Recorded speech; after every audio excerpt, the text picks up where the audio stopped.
Oh no. Guess I'm going back to the store. I can fix that. Fast fixes with Felix. Tomorrow work? Works for me. Gotta run. That's what you do. Delivery at the speed you need.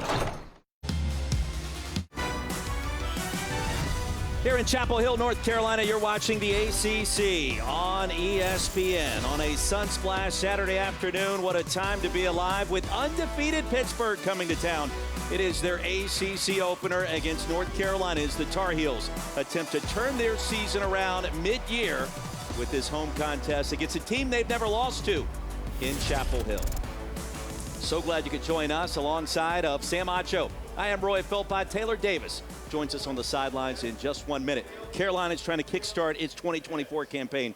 The real story is Pitt, undefeated and a chance to move to 5-0 for the first time since 1991. And so much of that starts with their quarterback, Elijah Montgomery Holstein, a.k.a. Eli. He is a beast. He transferred from Alabama, the redshirt freshman, but he's growing more confident as the season goes on. The leader in passing, of course, but he's the second team leader in rushing yards. If it's not there, he's going to tuck it and run. He can do all sorts of damage. The Alabama transfer. Pittsburgh's going to get some help today in its backfield. For more on that, we check in with Taylor Davis. Yeah, for the first time all season, running back Rodney Hammond is eligible to play here today. Now, the coaches told us he's been practicing all season, but with the scout team. He just joined the starters on Tuesday of this week, but they want to get him back into the fold on offense. Now, they will continue to lean on running back Desmond Reed, perhaps the best-kept secret heading into this season. Through 3 games, he has 319 rushing yards, along with 13 receptions. He did sit out their last game against Youngstown State, but he just told me pregame, Roy, he's feeling good and eager to ball out here today. Plenty of confidence with numero 0, and why not? He leads the ACC in all-purpose yards. Meanwhile, for Carolina, Mack Brown, you played for Coach Brown at Texas. He's got to find some kind of combination to kickstart back half the schedule. And more of that combination is just confidence. You're coming off of 2 straight losses. One was devastating, gave up 70 points to James Madison. The last one was also devastating in a different way. Gave up 3 touchdowns in the second half in a game you're up 20-0. So it's going to be that confidence to instill in his football team. And that wasn't just any game. That was the arch rival over at Wallace Wade Stadium last week against Duke. Pat Narduzzi, year 10. And boy, he has found new life with offensive coordinator Cade Bell. This team averaging nearly 50 points per game coming in the top 5 nationally in scoring offense. And we will see how his team is tested today on the road in Chapel Hill.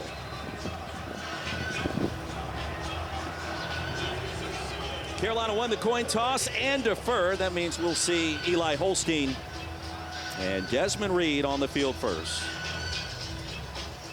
What a start for Pittsburgh in 2024 after a 3-9 campaign last year. In the opening kick, squirms out of bounds inside the 1-yard line, and an ominous start for Carolina's special teams.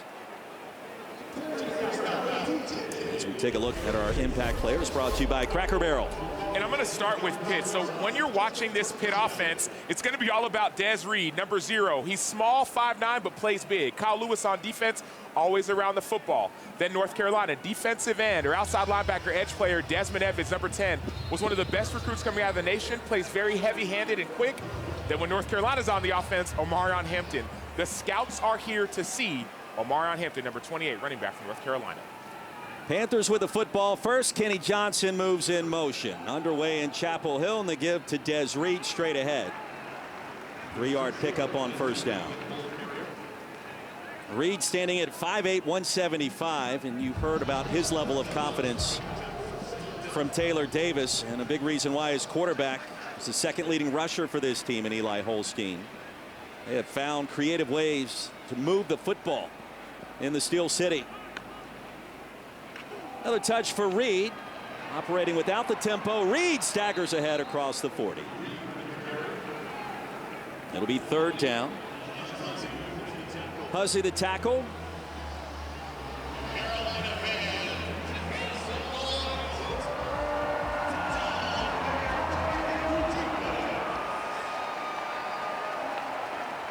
%43% on 3rd down this year, right in the middle of the pack, the upper echelon, the ACC. Holstein wants to run it. He can do that, but not this time. And the Carolina defense forces a 3-and-out on the first possession of this afternoon. Howard Eccles led the charge. A host of his teammates behind him. It'll be 4th and 2.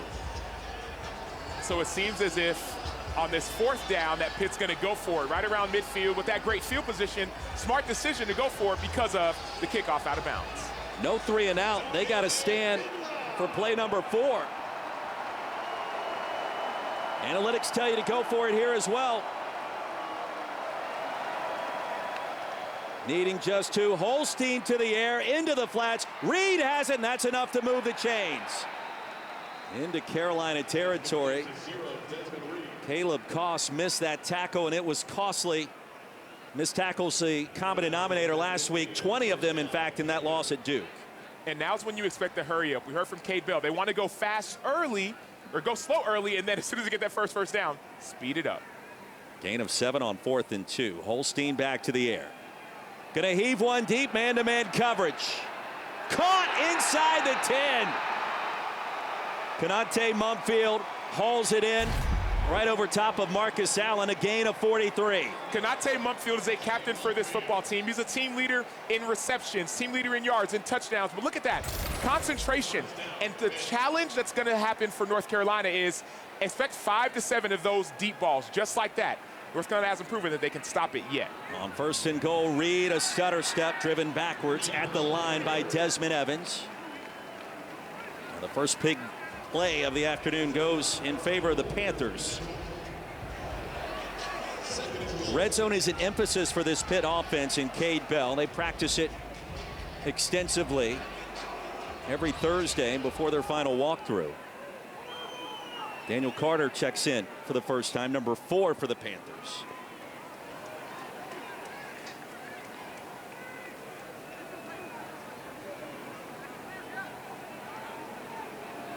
So much of this motion and this shifting that you see makes it hard on your defense. They're trying to figure out, who do we guard? Who's my man? It's back to Reed, who's wide open in the flats and had a path, and it was Carter that dropped it, and that's a play he should have made. He should have made it, but the issue here is this. There's so much shifting and motioning happening before the snap. And North Carolina defensively is trying to communicate, who do I have? Do I have the tight end? Do I have the running back? All right, now they're in a tight formation. Do we have to communicate on the back end? This is the frustrating part about so much motion when you haven't seen it before. Pitt loves to go fast, but they slow it down when they get in the red zone. 3rd down and goal.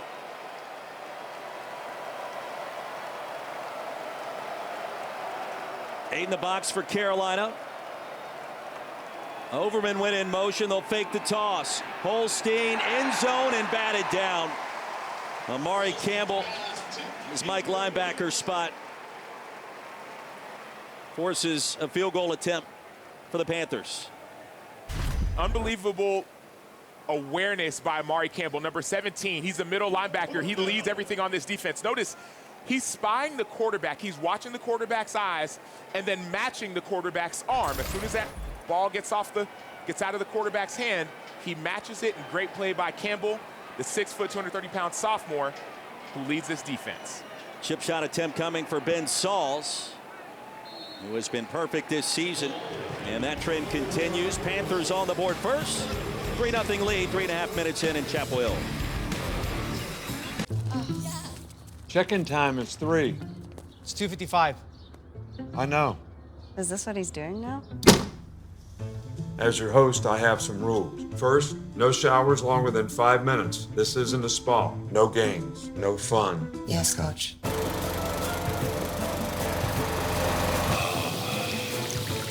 Meanwhile, at a Verbo, when other vacation rentals make you share your turf with a host, try one you have all to yourself.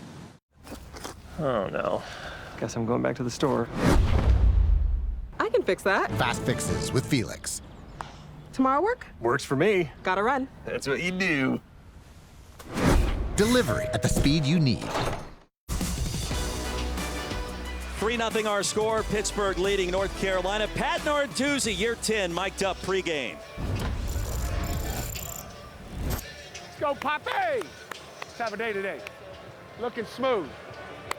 Let's go, Daniel Carter. What do you got today? What do you got for me today? Let's go, Chuh. Let's go, baby. Let's go.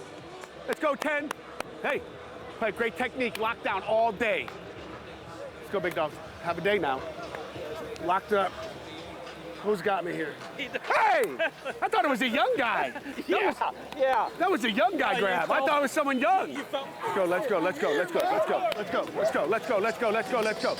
Matlack. Let's go. Well, for those living under a rock, Pat Narduzzi's got a lot of energy. If you're Mac Brown, I'm going to be cautious coming up behind him to surprise him with a bear hug. He got away with it. It worked out quite well. Narduzzi's one of the most intense individuals I've been around, not just on a football field, but just in meetings. We sat with him yesterday, and he's got the juice, put it that way. It's about 2 cups of coffee a day, but not a big caffeine guy. Jacoby Criswell on the field for the first time. Start number 3. It's been a carousel of sorts at quarterback spot for Carolina. Omarion Hampton straight ahead. And bullies his way ahead to the 32, a gain of 7. Criswell has done well transferring back to Chapel Hill after starting his career here. Brief stint at Arkansas. Acho, he was expected to be quarterback 2 or 3. Certainly a backup this fall. The injury to Max Johnson changed everything. Oh, they came in when he transferred back in the spring. They said, hey, you're going to be our number 3. He said, I don't care. I'm ready to compete. And all of a sudden, an injury and an opportunity led to him being his 3rd start this season.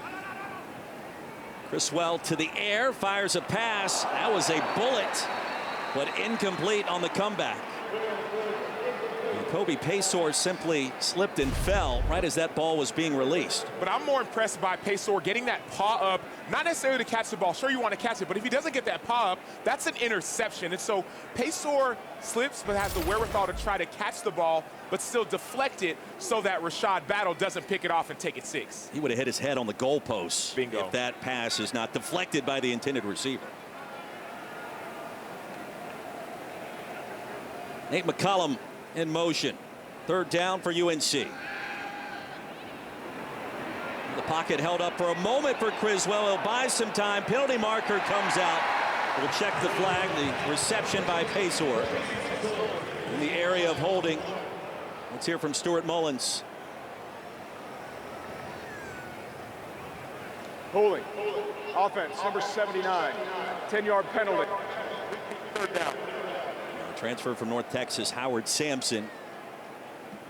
Instead of 1st and 10 at midfield, Tar Heels will move it backwards. 3rd down and long. Which is exactly where Pitt wants to live in 3rd and long. Pitt loves to bring pressure. They call them void zones. They'll bring 6, more than you can block. They'll have 3 deep and 2 under. It makes it very hard for any offense, but especially a young offensive line like we see from North Carolina. So I'll be watching all game how the 2 tackles hold up in the pass protection game. Pair of sophomores, Acho, the outside of that North Carolina offensive line. Criswell, they'll set up the screen. Big part of the offense on 3rd and long. A conservative call. Isaiah Neal, the tackle. And that'll mean North Carolina punt the football. Hampton picks up 5. And the punt team has been a bit of a journey this year in Chapel Hill. Tom McGinnis, the punter. Back-to-back weeks, North Carolina has seen a punt blocked. One against JMU, the other against Duke. What that tells me, Roy, is that not only are they not fixing it in practice, but other teams are targeting trying to block these punts that come off the left side. McGinnis gets it away off the side of the foot. Kenny Johnson is there, muffs the punt, and jumps on top of it at the 42. So this is different. Most of these punts, you start to see it lean toward the right. This one was more towards the middle. What that does is, number 1, Kenny Johnson isn't ready for it. And number 2, it's not as deep of a punt. Kenny Johnson has to try to run up and try and get this punt. He has the wherewithal to jump on the football, but this is something I'll be watching all day. How does North Carolina change their not only punt protection, but the launch angle of where the ball's kicked? Injured Tar Heel near midfield at the 45.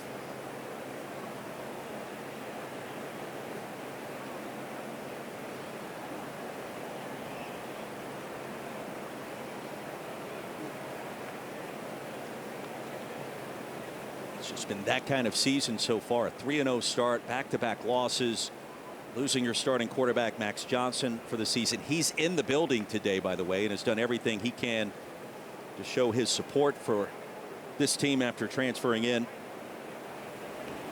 Stints at Texas A&M and LSU, and he is on the sidelines Should be able to walk again in about 2 weeks.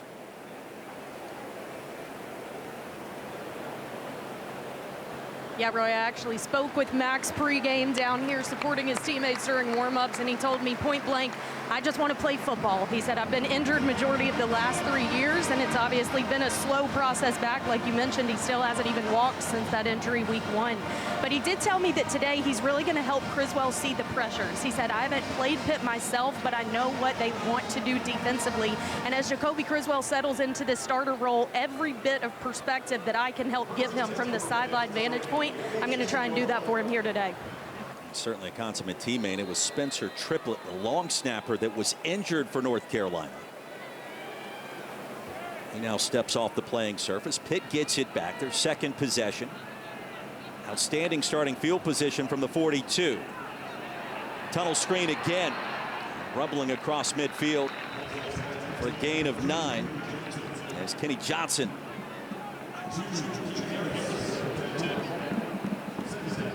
gets it into North Carolina territory. Second and short. Let's see if Pitt wants to take a shot. Holstein will keep it. And a first down run. Eli Holstein, the second leading rusher for the Panthers. And he's a guy that when he was recruited to Pittsburgh from Alabama transferring in, Pat Narduzzi told us this week, we knew he could run. Turns out he's the second leading rusher. But they didn't know how it would look in game. In practice, you're not allowed to hit, let alone touch the quarterback. In games, you're allowed to get hit, and he's moving with great speed and great velocity. After a gain of 7 on cue again, he'll spin his way to the 36. The tough part about what Eli Holstein does and what this run game does for a defense is that, you know, as corners, you have to defend the deep shots, right? Last week at Duke, it was 5 to 7 deep shots. Now they're not just running it regularly, they're also running quarterback powers, which adds one more person to block. Reed in the flats, very comfortable in that position as a pass catcher.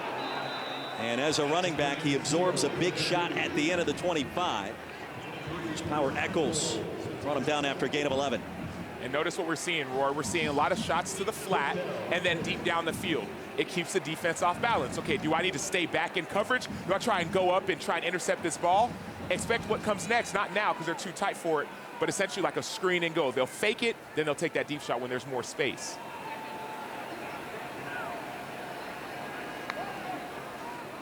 Confusion on the attempted jet sweep. The ball was on the turf forever. Kenny Johnson was supposed to get it. Depending how the ball came out, you wonder if that could have been ruled an incomplete pass, but the recovery by Johnson. Pitt is playing with fire. That was not an incomplete pass. Of course, to your point, if it was a pop pass, if you try to catch it and put it forward, that's incomplete. That was a fumble. That's the second fumble that we've seen in the first 5 minutes of this game. And yes, they've both been recovered by Pitt, but to me it says, okay, are you being a little lazy? Are you being a little lackadaisical? Are you focused? Are you dialed in? Pitt is playing a little bit on the dangerous side right now. 2 comeback wins already for Pat Narduzzi's team. Trailed late against West Virginia. The backyard brawl, no problem against Cincinnati. It was a 21-point deficit the third quarter, and they came back and won on the road. Des Reed straight ahead to the 21. And then, Roy, just to continue that conversation, why would the ball be on the ground so often? Well, Pitt, to your point, is coming off of a bye week. A bye week, yes, you're supposed to work on your fundamentals, but also you haven't played real live football, so the focus needs to get back focused so they don't turn the ball over. 3rd and 5. Holstein the other direction, and it's intercepted by North Carolina. Caleb Koss. 1 man to beat and no problem. The pick 6 for UNC.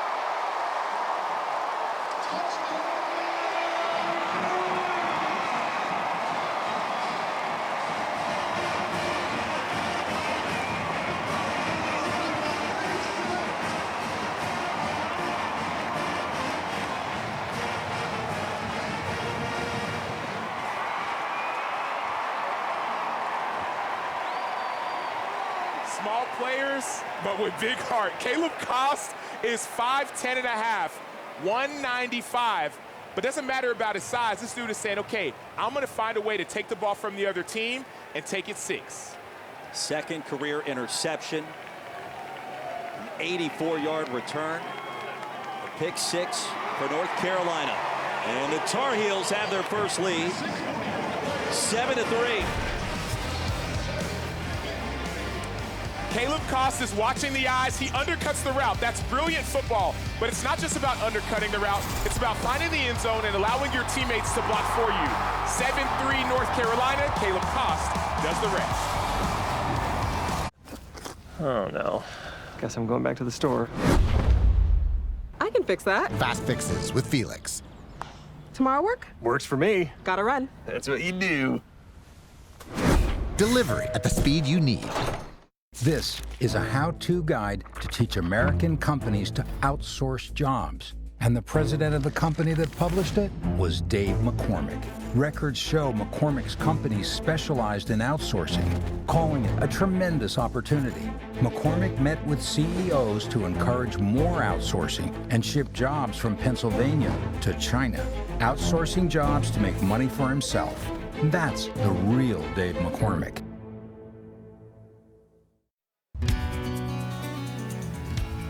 Well, we like to take a moment, remind you to help people affected by Hurricane Helene. You can donate at redcross.org/ESPN to help the Red Cross respond and help people recover.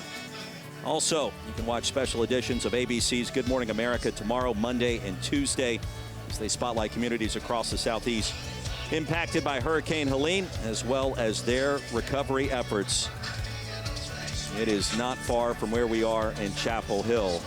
Western North Carolina, upstate South Carolina, our thoughts and prayers remain with each and every one of you in your efforts.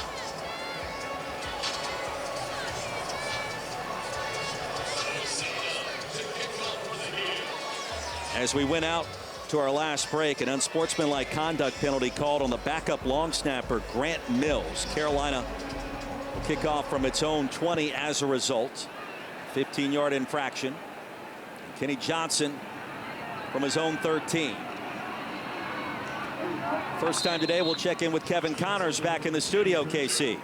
Missouri started the day with a 32% chance to make the playoff. This is Amari Daniels. This is how Texas A&M needs to win. They need to make it ugly on the ground. Over on ABC, Roy and Sam. Action-packed Saturday afternoon in college football. Back in Chapel Hill, Sam Acho, Roy Philpott, Taylor Davis. Rodney Hammond Jr. on the field for the first time this season. Leading rusher for Pittsburgh last year. Karams ahead for a gain of 2. The tackle by Desmond Evans. Acho, he was declared eligible by Pat Narduzzi Wednesday of this week. The public found out about it Thursday. But he had been practicing all week, not on the field, really all season, excuse me. He'd been doing scout teams, so he stayed in shape. He was actually imitating Amarion Hampton for their scout team when he was on offense. Holstein back to the air in the crossing pattern to Poppy Williams is incomplete. 2 quick snaps, it's 3rd and long. And it's 3rd and 8. If I'm North Carolina, you're switching personnel, you're trying to work on the pass rush, so you're saying, okay, we already have 1 interception on Eli Holstein. How do we find a way to get to the quarterback? They're not going to get it out quick. They're going to try and have a longer developing route right now. Kamen Rucker on the field for North Carolina, one of their top pass rushers. He's been dealing with an injury that has forced him out for the last 3 games. We will see him extensively on 3rd down this afternoon. Both teams getting key stars back today. Empty backfield for Holstein. He'll step aside and fire a pass into the turf. The pressure by Rucker, and a welcome sight for defensive coordinator Jeff Collins and head coach Mack Brown. They call him the butcher. He's a wrecking ball when it comes to getting after the quarterback. Undersized, under-recruited, under everything, but he's also underneath offensive lineman. He's right in the middle, unblocked. Unbelievable play by Kamen Rucker, who's on the Jason Witten Man of the Year award watch list for leadership, integrity, sportsmanship. 8.5 sacks last year. He's a player to watch all game long. Acho, we are told that he likes to talk as well, and you could see that after applying the pressure to Holstein. Caleb Junko gets away the punt. Elijah Huzzy from the 10. Hit special teams, drive them backwards. North Carolina football when we come back with a 7-3 lead and Rucker back in the mix. How does Pennsylvania make sure elections are safe, secure, and accurate? I'll show you. Absentee and mail-in ballots are signed and verified and arrived by Election Day before they are counted. Every cast ballot is secured, tracked, and put under strict chain of custody rules. There is a paper record of every single vote, counted and verified before we announce a winner. Yay!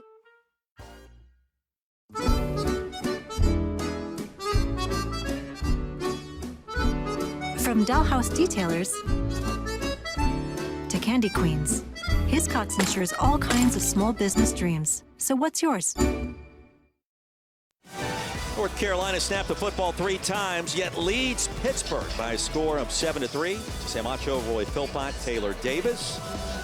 It's the Taco Bell Live Más student section all season long. Student sections across the country are competing to be the Taco Bell Live Más student section of the year. Download the Taco Bell app to learn more today. Tar Heels get it back from their own 10. Jacoby Criswell off of play action, heaves one long. Man-to-man coverage, incomplete, and no penalty marker flies. Nate McCullum blanketed by Javon McIntyre. Great job by McIntyre staying in phase and not having contact on the receiver. But notice it's in the slot. It's what they call a slot fade. McIntyre does a great job getting his head back around in order to keep that play from being a PI. Acho, fair to suggest this game could be decided by a multitude of plays like what we saw there in Mumfield man-to-man coverage for Pitt when they have the ball. Oh, without a doubt. Marion Hampton to the edge.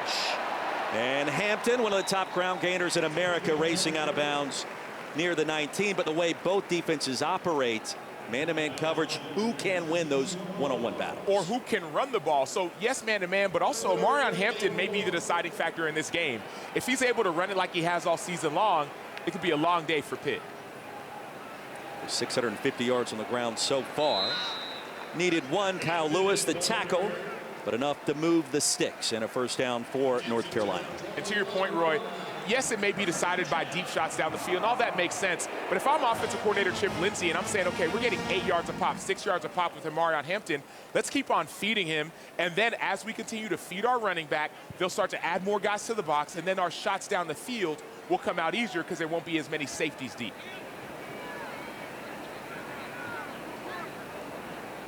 For the first down carry, 6-man front for the Panthers. Hampton up the gut. Howard down at the 25 by Lewis. Chip Lindsey told us this week, Hampton a warrior, the way that he runs the football, and he called him one of the best players in all of college football. I was down on the field, Roy, talking to one of the scouts from the Philadelphia Eagles. I said, who are you here to see? He said, I'm here to see Marion Hampton. He said, have you seen him in person yet? I said, no, we met with the coaches. He said, this dude is a specimen. He's a freak. He's not so tall, about 5'11 and a half, 220, but he's hard to bring down. He'll fake it to Hampton. A dump off to the tight end, Copenhaver. Shoestring tackle. Enough to move the chains. McIntyre the stop. Taylor, you've talked to Marion Hampton a good bit, right? Oh, yeah. And Coach Narduzzi challenged his guys. Relentless pursuit and tackling this guy. He's got 519 yards after contact. That's something he really hangs his hat on. As you see how tough of a runner he is. And Coach Narduzzi told his guys, specifically his safeties this week, everyone needs to fly to the football when this guy is carrying it. He has an elusive way to avoid the first defender. Someone else got to come in behind it and finish the job. Inside zone offense, and that really fits Hampton's skill set quite nicely. But it also fits the weakness of Pitt. A few weeks ago, Pitt played Cincinnati, and it was the same inside zone. They gave up a lot of yards to Corey Kiner. Flea flicker time. Criswell has a man. Pass is caught in Pitt territory. J.J. Jones. And he'll step out of the 45. J.J. Jones, 6'2 and a half, 210. This dude is a football player, but he has a future in broadcasting. He wants to go on TV, and I'll tell you this, JJ, you keep on making plays like that, it'll make it easier after your NFL career, of course, to transition to the booth. The bigger the name, the easier the transition? Correct. The more awards you have, the longer you play, makes it easier. Maybe a Campbell Award winner, Texas Hall of Honor member. After a gain of 17, Carolina on the move. Their first impressive drive on offense today. The lone points coming on the pick six by Caleb Koss moments ago. You said the first impressive drive, but I'm looking at the first impression of this Carolina offense. Yes, we heard from the coaches. They want to get the ball downfield, but the point I'm making is this. You don't have to do that if there's a different game plan that's available. Pitt's not able to stop the run. You continue to lead the clock. defensive player. You bleed the clock, you run the ball, you force Pitt to change their style of defense, and then you can start taking more shots with Criswell. A shot battle. Injured Pitt Panther. The starters at cornerback this afternoon. Curious start for a team on the road that's never won in this facility. Pittsburgh, an undefeated team at 4-0 overall. This is their ACC opener. But you look at the pecking order of the conference right now, and you've got teams that overall, Miami on the road tonight at Cal. You've got Duke at Georgia Tech later. Pittsburgh on the road seeking that first 5-0 start since 1991. Undefeated Clemson in the ACC at Florida State later tonight as well. Could be some road tests for these teams at the top of the league. This is when the season actually starts. It felt like those first 4 games were a preseason of sorts, but in season play, October and November football, Miami's going to be tested. Duke's going to really be tested as the season goes on. And Clemson, to your point, had that early loss to Georgia, but they have been on fire since then. You and I talked briefly pregame. We had California at Florida State 2 weeks ago. Got to know that program fairly well. Coming off an open date. They get Miami. Game day was there today. Nick Saban's waving around Cal bear ties. It was a wild scene with Pat McAfee. But we both think Cal's going to give Miami everything it has late tonight on ESPN. Cal's one of the best teams when it comes to taking the ball away. They're #1 in picks. They have 10 on the season. And then though Cam Ward does protect it, quarterback for Miami, he has thrown 3 interceptions. Actually 4 interceptions. So this could be a sneaky good game that people aren't expecting. 3rd down and 1. Hampton on the field for UNC.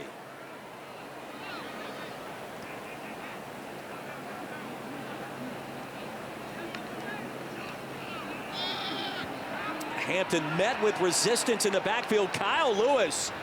And that Pitt defense sniffed out that formation and the play call. That's a TFL. It'll be 4th down. People say people have a nose for the football. That's what Kyle Lewis does. You talk about sniffing out. Look at him. He's an outside linebacker in this defense, but he's always around the football, whether it's in the passing game, in the running game. He had an interception last week or 2 weeks ago to seal the win. And so that's against West Virginia. That's what Kyle Lewis does. That's who he is, always around the ball. That's what great football players do. 4th down and 2 for North Carolina. They'll roll Criswell out. Buys some time, heaves it. That's right at the line to gain. And enough for the 1st down to Amarion Hampton. Roy, we're seeing 2 games in 1. What do I mean by that? For the Pitt offensive side, we're seeing, yes, they want to shoot the ball, take the ball down the field. For North Carolina, we're seeing a different style of game plan. We're seeing the game within the game. They're not able to stop Hampton, so they're getting it to him in the running game, in the pass game, in the flats, and also a few trick shots as well. Davion Goss, the running back. 4th and 2. Carolina picks up 4. End zone, back. J.J. Jones was there, but the pass is incomplete.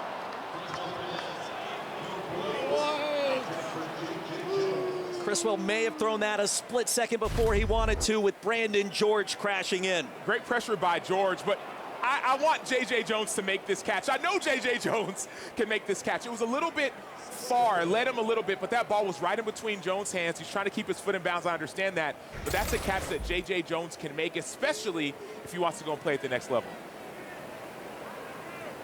13th play of the drive coming up for North Carolina.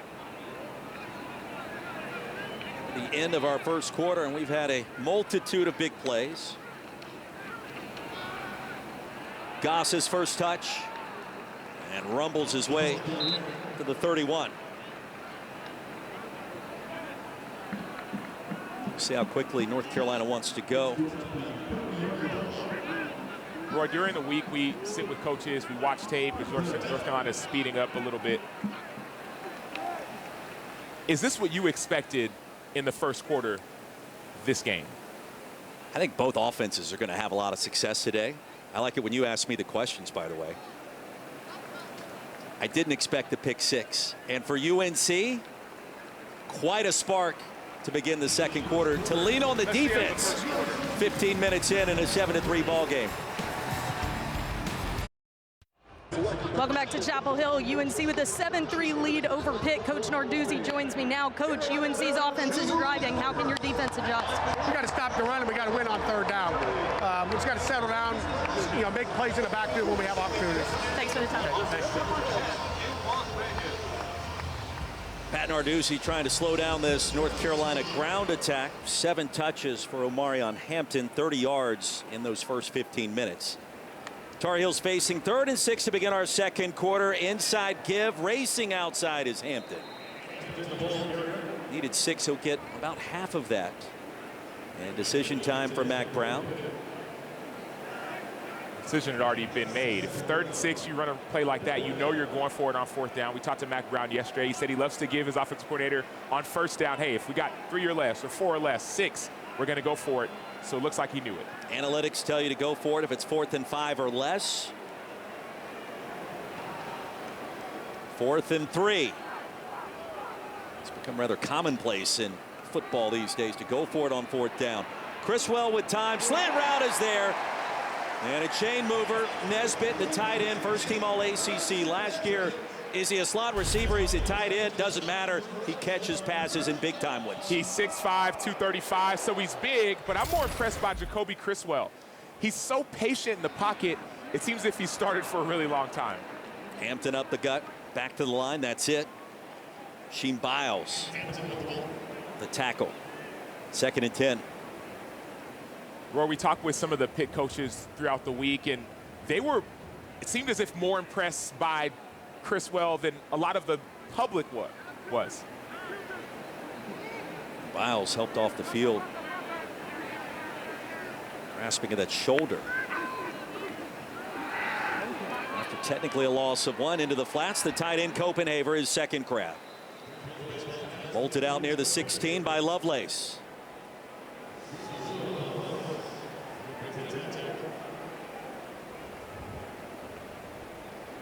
Nacho just like that. It's 3rd down.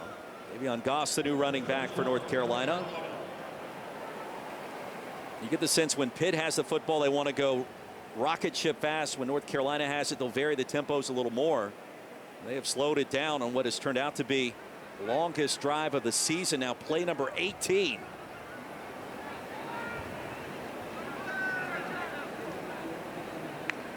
Third and 9. Criswell, clean pocket.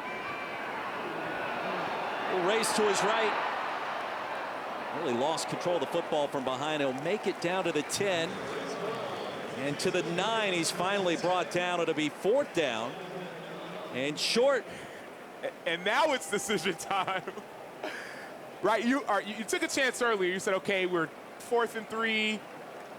Want to go for it. But now all of a sudden you're really questioning, we have guaranteed points. Do we want to risk it and try and go for 4th down again? Though we made it the last time. 19th play of the drive coming up. North Carolina 2 for 2 on 4th down today.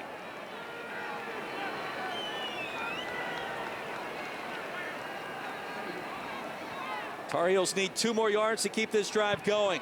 Criswell flats it incomplete. Nacho, I'm not sure how many 19-play drives you're going to see in without points, but this will be one. McIntyre with the coverage. Pat Narduzzi's team, Eli Holstein, gets it back when we come back. Oh no. Guess I'm going back to the store. I can fix that. Fast fixes with Felix. Tomorrow work? Works for me. Gotta run. That's what you do. Delivery at the speed you need. From custom mattress makers to posh pet parlors, Hiscox ensures all kinds of small business dreams. So what's yours? Legitimate. Navy is legitimate. Both teams undefeated at 4-0 this late in the season for the first time more than half a century. Pittsburgh gets the football back. Love the quad box look there too, by the way. I give everyone at home watching permission right now to keep that look going and watch whatever game intrigues you the most. But come back to us here in Chapel Hill. Yeah, I love Kevin Connors. Love being in the studio with him, but Roy, I also like being here. Thank you. A couple of touches for Desmond Reed. Ritzy, the tackle. 2 positive gains result in another Pitt first down. We talked with Des Reed yesterday, a fun conversation, and I asked him the question, like, what is the mantra for a guy your size? And there's a lot of players in basketball and football that talk about heart over height. He said, that is it exactly. I learned it from my dad. Reed on cue. is a pass catcher, and he's off to the races. Des Reed shoved out of bounds inside the 10 by Jakeem Harris. It'll be first and goal for Pitt. He's quite literally a walking big play. He's coming out of the backfield, so now you're going to be lost out of the backfield. No one's looking for Reed, and then he doesn't get tackled. He has a plan to take it from 10 yards to 50 yards, from 50 to 100 yards. That's who Des Reed is. He returns punts for touchdowns, catches the ball out of the backfield, runs it. He is an elite football player. 116 all-purpose yards already, 72 yards on the pitch and catch there. Daniel Carter back in at running back. He dropped a short touchdown earlier, and the slant pattern's incomplete, looking for Mumfield. And we talked with Des Reed yesterday, and Pat Narduzzi was just sitting, almost like a proud dad, just watching us interview Des Reed. And Des Reed did have this mindset mentality of, hey, I'm trying to be my own person. I'm not trying to follow anybody else's legacy. I want to build my own legacy, and that's what he's doing. Transfer from Western Carolina. Des Reed, 5'8", 175, grew up in Miami Gardens, Florida. Dude is a big-time football player. He's 5'8", I am too. Empty backfield. Are you? Okay. I'm not. Second and goal. Holstein, end zone. Touchdown. Sincere Lee reels it in. And Pittsburgh back in front.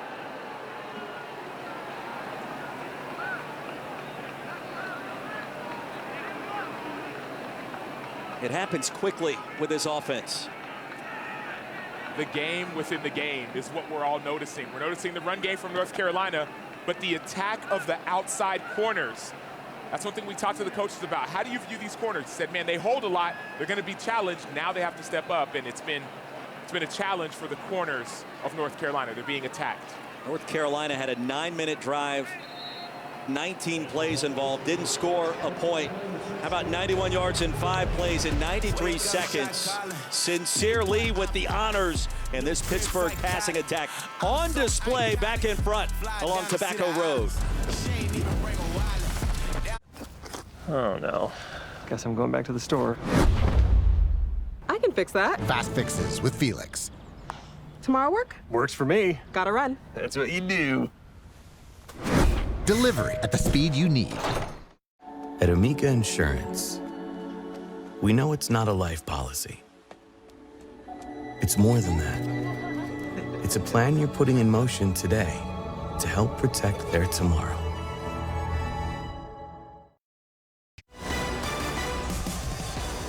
Pittsburgh a 10-7 lead here in Chapel Hill against North Carolina. Samacho, Roy Philpott, Taylor Davis. Moments ago, great Julius Peppers was honored in between quarters, actually twice. One for his induction into the National Football Foundation College Football Hall of Fame. The other for his induction into the NFL Hall of Fame in Canton, Ohio earlier this year. One of the all-time greats to do it, Acho, in 2 sports. As a defensive end, outside linebacker, pass rushing specialist, and a power forward for Carolina Hoops right at the turn of the century. A dynamic athlete that was dominant in so many different ways. North Carolina will get the football back, and you think back to some of his highlights. Pick sixes against players like Chris Winkie at Oklahoma. So much fun to watch. Bringing out the great Phillip Rivers back in the day. He inspired a generation of young pass rushers, me being a part of that generation. I would watch him when I was a young player, first playing defense, and say, man, I want to be like Julius Peppers. And then I realized, oh, wow, he's 6'7", he's 270. I'm not 6'7", but he inspired me to play the position. And so there's so many young players that have people that they idolize. Julius Peppers is one of them. Did it on the football field, basketball court, long career in the NFL, Hall of Fame, and everything he's done, everything he does. Pittsburgh brings pressure with a blitz. It's picked up by North Carolina. That's a first down and a little bit more. J.J. Jones. And a penalty marker comes in at the 33 as well.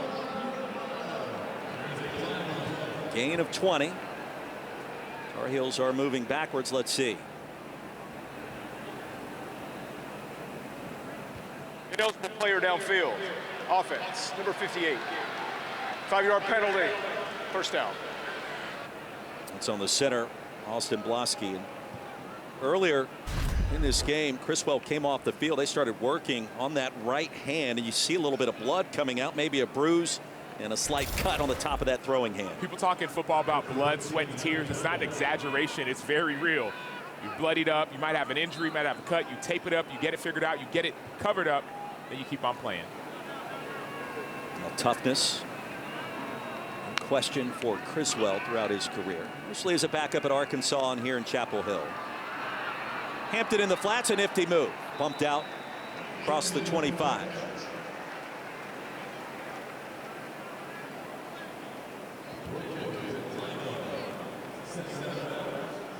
When you're a backup, you're competing against other guys. When you're a starter, you're competing against yourself. And one interesting thing he said he's getting used to is how his arm feels with different throws in game with adrenaline. He said that's an element he's getting used to in time. I don't know that you can simulate that against the scout team as a third team guy. Understanding and knowing, expecting you're not going to play on that following Saturday. It'll be third down. Key Thompson, Jordan Bass combined to make the stop. Well, I know it looks like they're hurrying up. They're not. Part of the reason that teams do this is that there's that helmet communication. So right up until 15 seconds, you can talk from a coach to the player. So you hurry up on third down to see where the defense is in, and then the coach will get you the play they want to put you in. Tar Heels without a third down conversion so far. Criswell off the back foot. Well, he shows you the cannon of an arm. J.J. Jones. And it's Dave McCollum that made the catch across the 45. Well, McCollum has wanted to be featured more. He was one of the top receivers last year in this offense with Drake May. Gain of 20. Utilizing tempo, the run to Hampton. Dragged down from behind inside the 35 by McMillan. So there are two types of tempo. One is that third down tempo, no down and distance. The second is on first down. Okay, the defense is tired. Look at this hole that the offensive line. Amari and Hampton doesn't get touched, and now they're tempoing again with that quick out route. With offenses, you want to try and change the tempo, especially when it's hot, to get a defense out of rhythm, more tired, and more confused. Back-to-back gains of 20 yards. Officials timeout for an injured defensive player. Media grabs his timeout. Second reception for a short gain, and Nakai Johnson banged up for Pitt. Injury timeout as we step aside. Check-in time is 3. It's 2:55. I know.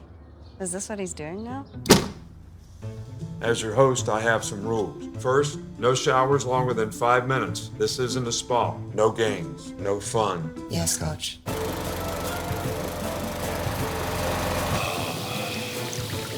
Meanwhile, at a Verbo, when other vacation rentals make you share your turf with a host, try one you have all to yourself. All right, we're done. We're not done. You need more boxes. Fast. I can fix that fast. Fast fixes with Phelps. That's why you're the GOAT. Mr. Swimming. Human dolphin. Or Michael. Delivery at the speed you need.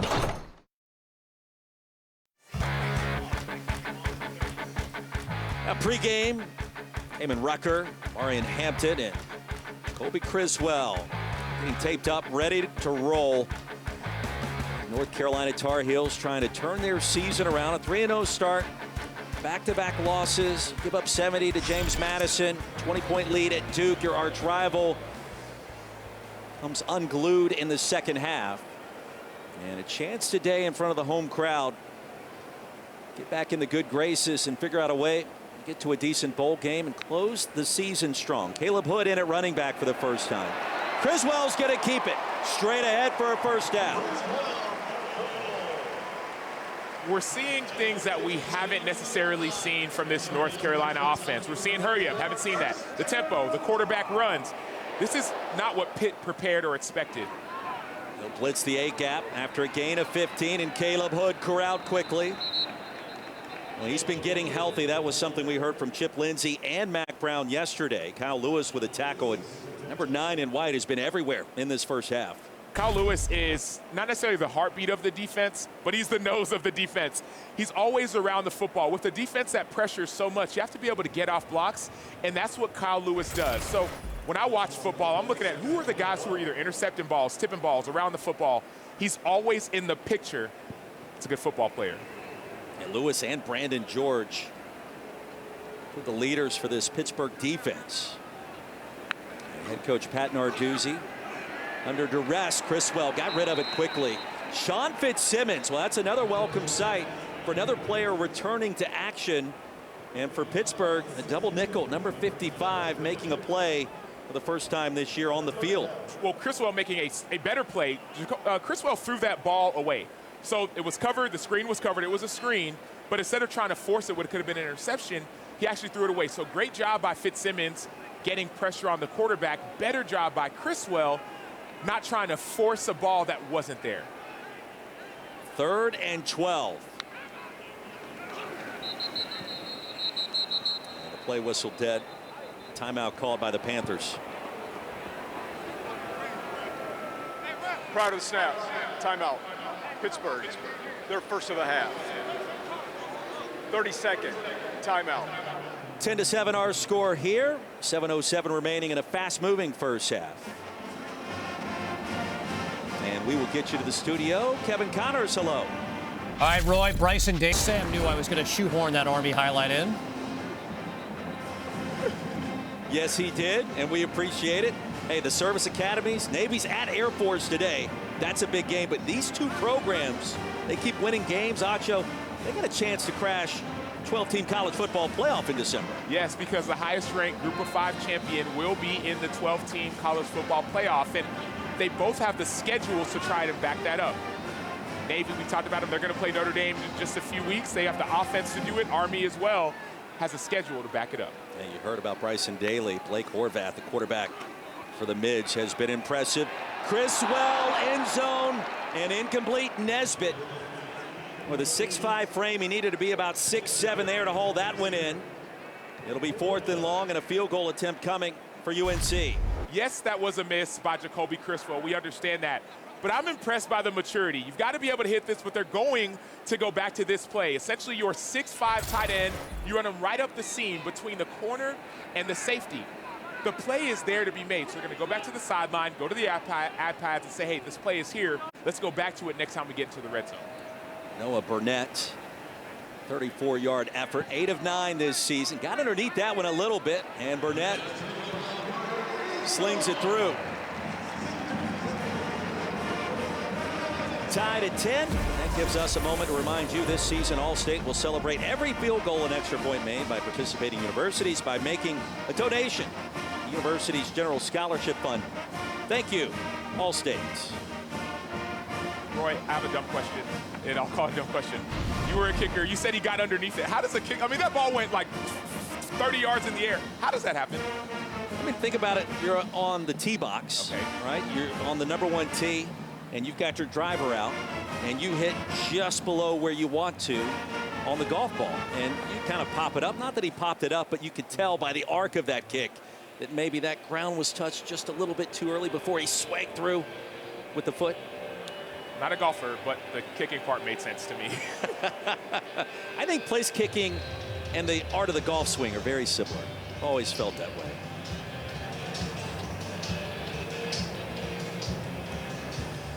Oh, Pittsburgh set to get the football back. I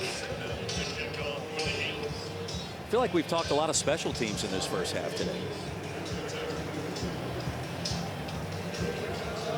Kenny Johnson. Watch that football sail over his head 3 yards deep.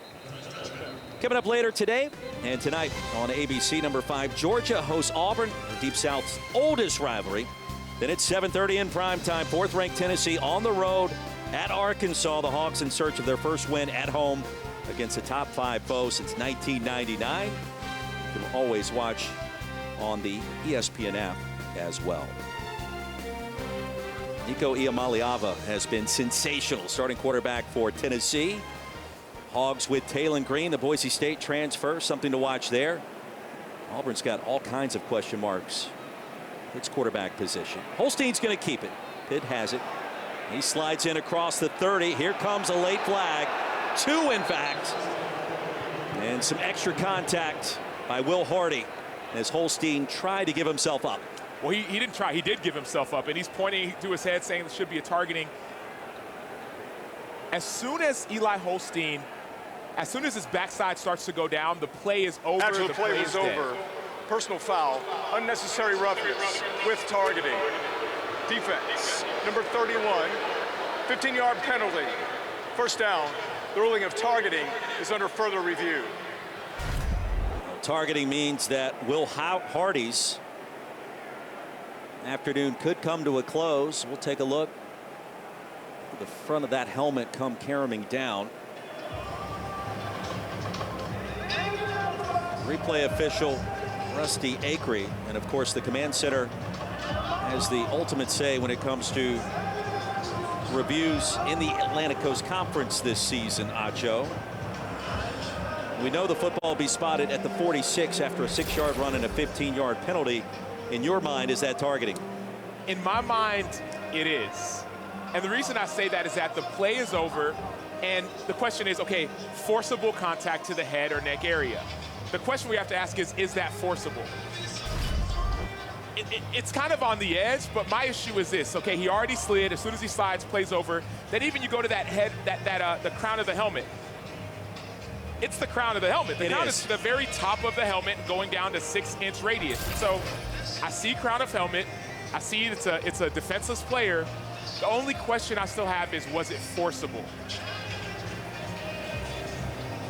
On a slow motion replay, it's still questions, but I would go targeting on this. That was the call on the field. You're looking at the crown of the helmet, the indicators, the launch, defenseless player giving himself up in that circumstance.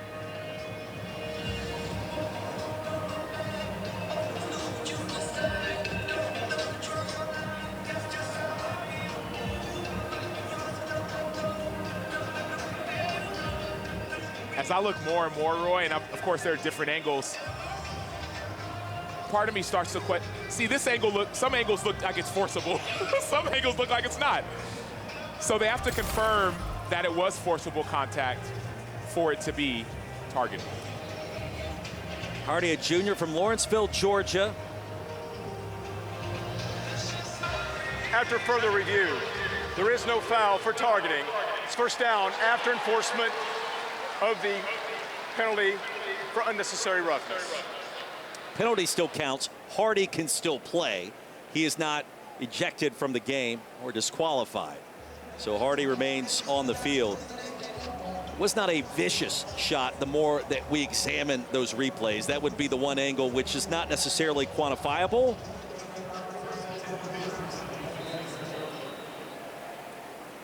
Still results in the 15-yard penalty. No targeting. Rodney Hammond Jr. is the running back. It is one of the more complex calls in the sport. You slow down the replay and you can make anything look just about like anything that you want, pending your perspective. And part of the job of the referees and the officials, they don't want to kick players out of the game. And so if it's not like the goal is, well, he lowered his helmet and it wasn't a forcible hit, let's kick him out. The goal isn't to kick players out of the game. The goal is to keep the game safe. Holstein, Hammond, and the ball was jarred loose before he established clear control. Andre Boykins. Great hit by DeAndre Boykins, meeting the ball as soon as the receiver meets the ball. But now it's third down. Notice another long third down play. This is precisely where Pitt doesn't want to be. Kamen Rucker is in the middle of the field. We just circled him. We call this the magic formation. You don't know where he's going to come from. Into the flats, Des Reed, wide open for the first down, and lowers the lumber.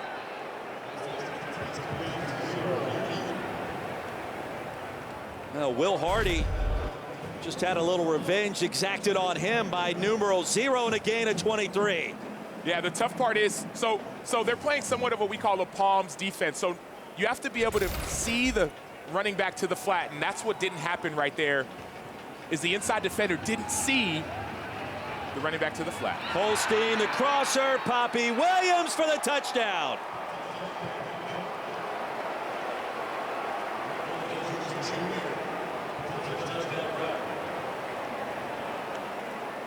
Poppy Williams Jr. started his career D2 Tusculum in 2021, moved over to Western Carolina, then San Diego State, and now with Pitt.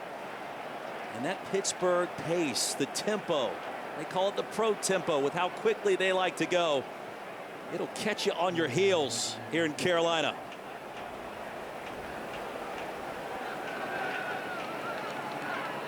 I'll show that 75 yards, a minute and 16 seconds.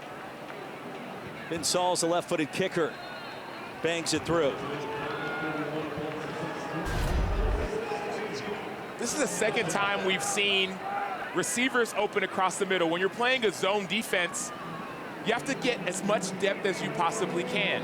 Unfortunately for North Carolina, the zone defenders aren't getting deep, and Poppy Williams goes right behind the defense. Eli Holstein's getting more and more confident as he has more and more starts under his belt, and he's showing his true personality.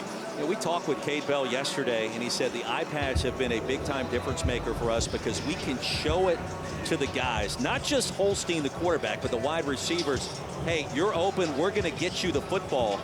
And then Bell looked at us, and he said, when we draw up these plays, we're drawing them up to score. And I know you hear that from coaches a lot in the game, but he was being serious when he said it, in particular with Des Reed on some of those wheel routes out in the flats.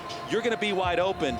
We've seen that with him already today out of the backfield. And then Poppy Williams there, untouched, racing to that front pylon.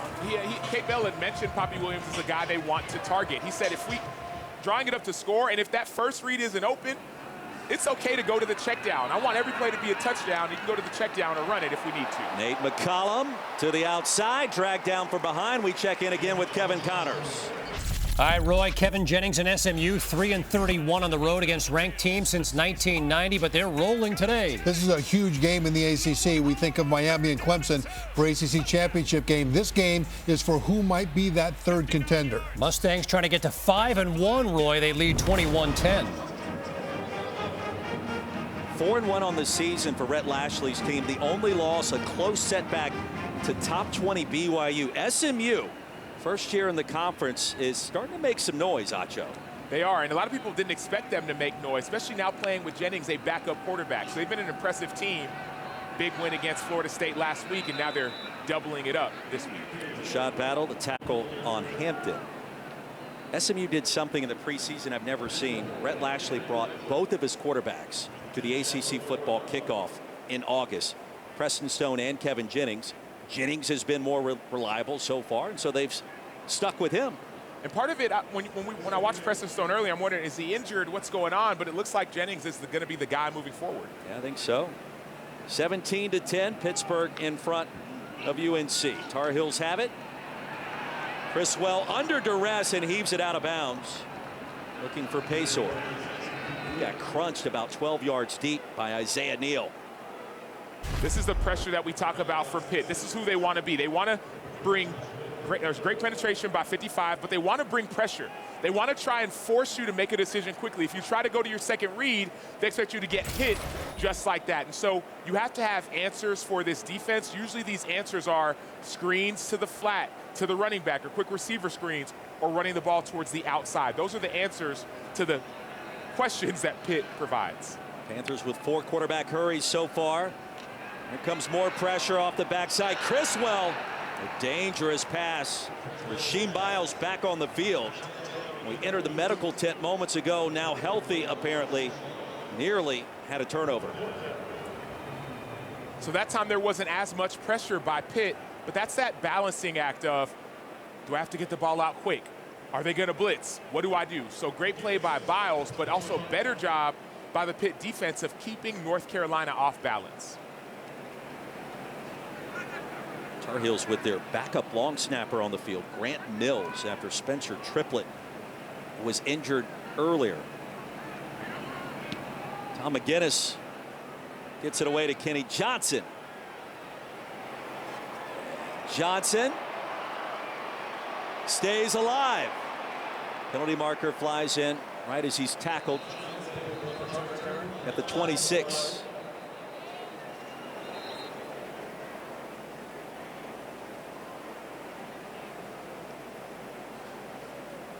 .44-yard punt. And Awaiting the call from Stuart Mullins.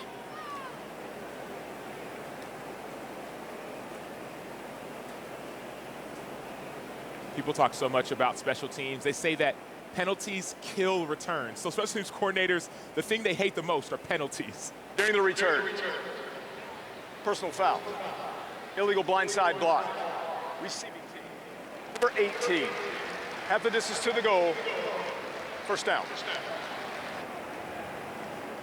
The reason why that people say that penalties kill returns is that on a punt or a kickoff, those are usually the plays that are the biggest swings when it comes to yardage. And right here, you see the block in the back, blindside block by Crumpley.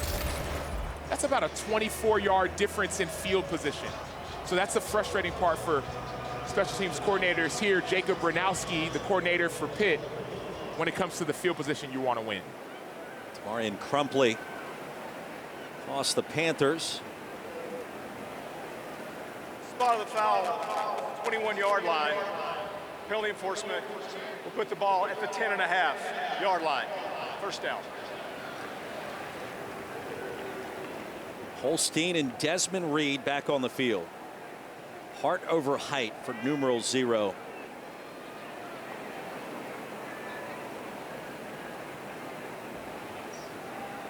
Reed came into this game leading the ACC in all-purpose yards, nearly 200 per game.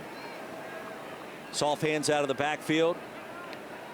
And Narduzzi reminded us yesterday, too, in terms of pass protection, Reed is right up there with anybody he's ever coached. Penalty marker comes in as Holstein races for a first down, and this one likely coming back.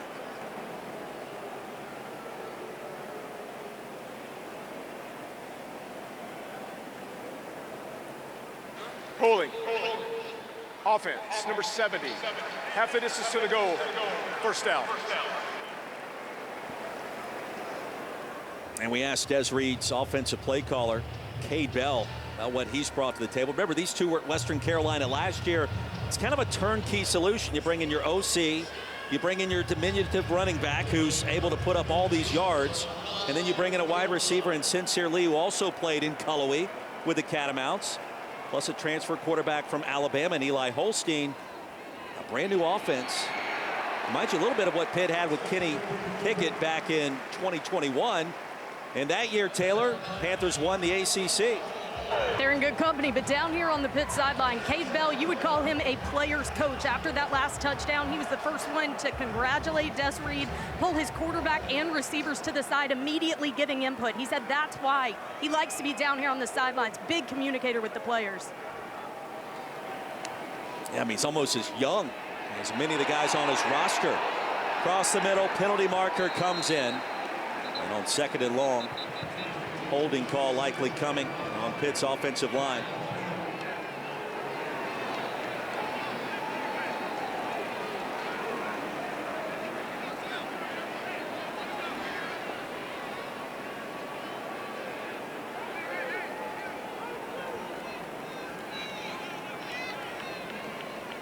It was a nominal gain in terms of the play itself. Offense. Number 55. Penalties decline. Third down. North Carolina. Half the distance, you can understand why they would decline the penalty. Let's go ahead and make it 3rd and long. Correct. It's more than the half the distance. It's more about the down and distance. You don't want a second and call it instead of 13, a second and 15. Just take the 3rd down. You're going to see the holding by B.J. Williams, the right guard. But more than anything, you want to say, okay, it's 3rd down. Let's get off the field. Let's get the ball back. And in these last 4 minutes, North Carolina wants to get a score to try and steal back some of that momentum going into the second half. Cade Bell. Call the play for Eli Holstein. The helmet communication new this year in college football. Cuts off with 15 seconds to go on the play clock. And this is, Roy, when we would do this, we call this backed up or black zone. It gets loud back there. You're trying, yes, to get a first down. That's likely what Cade Bell wants to do. But some offenses say, let's just get in better field position so we're not punting out of the back of our end zone. And as we say it, they're going backwards again. Yeah.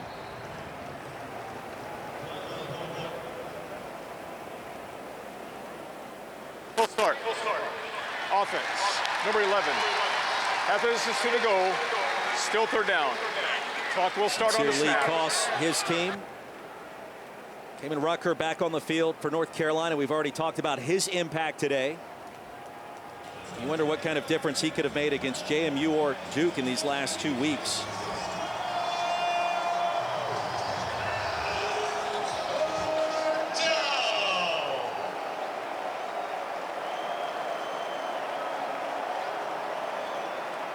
Screen pass to Reed. He'll tap dance his way across the 10. Back across the original line of scrimmage. Ritzy, the tackle. The North Carolina defense, Acho, they've been much maligned at times this year. They'll get the stop deep in Pitt territory. And that was a huge play by North Carolina for multiple reasons. Number one, you get a big-time stop. Number two, this is the last 4 minutes of the first half, which leads into the first 4 minutes of the second half. That 8-minute, or some people call it the last 5 and first 5, that 10-minute period is usually the biggest swing of momentum because North Carolina will receive the ball in the second half. And so if they score here, they get a chance to double up. Huzzy will get out of the way. The Junko punt. Pittsburgh roll. Whistle this play down all the way at the 27. A punt of 59 yards. Kick off your Week 5 NFL Sunday with the Countdown Crew, where the Cowboys and Steelers renew their rivalry. They'll look at how Dallas's injuries will impact that game and all the latest news, of course, from Adam Schefter. Sunday NFL Countdown, 10 a.m. Eastern on ESPN, also on the app. All right, Acho, plenty of time for North Carolina. 2:51 to go in the half and a chance to tie things up before the break.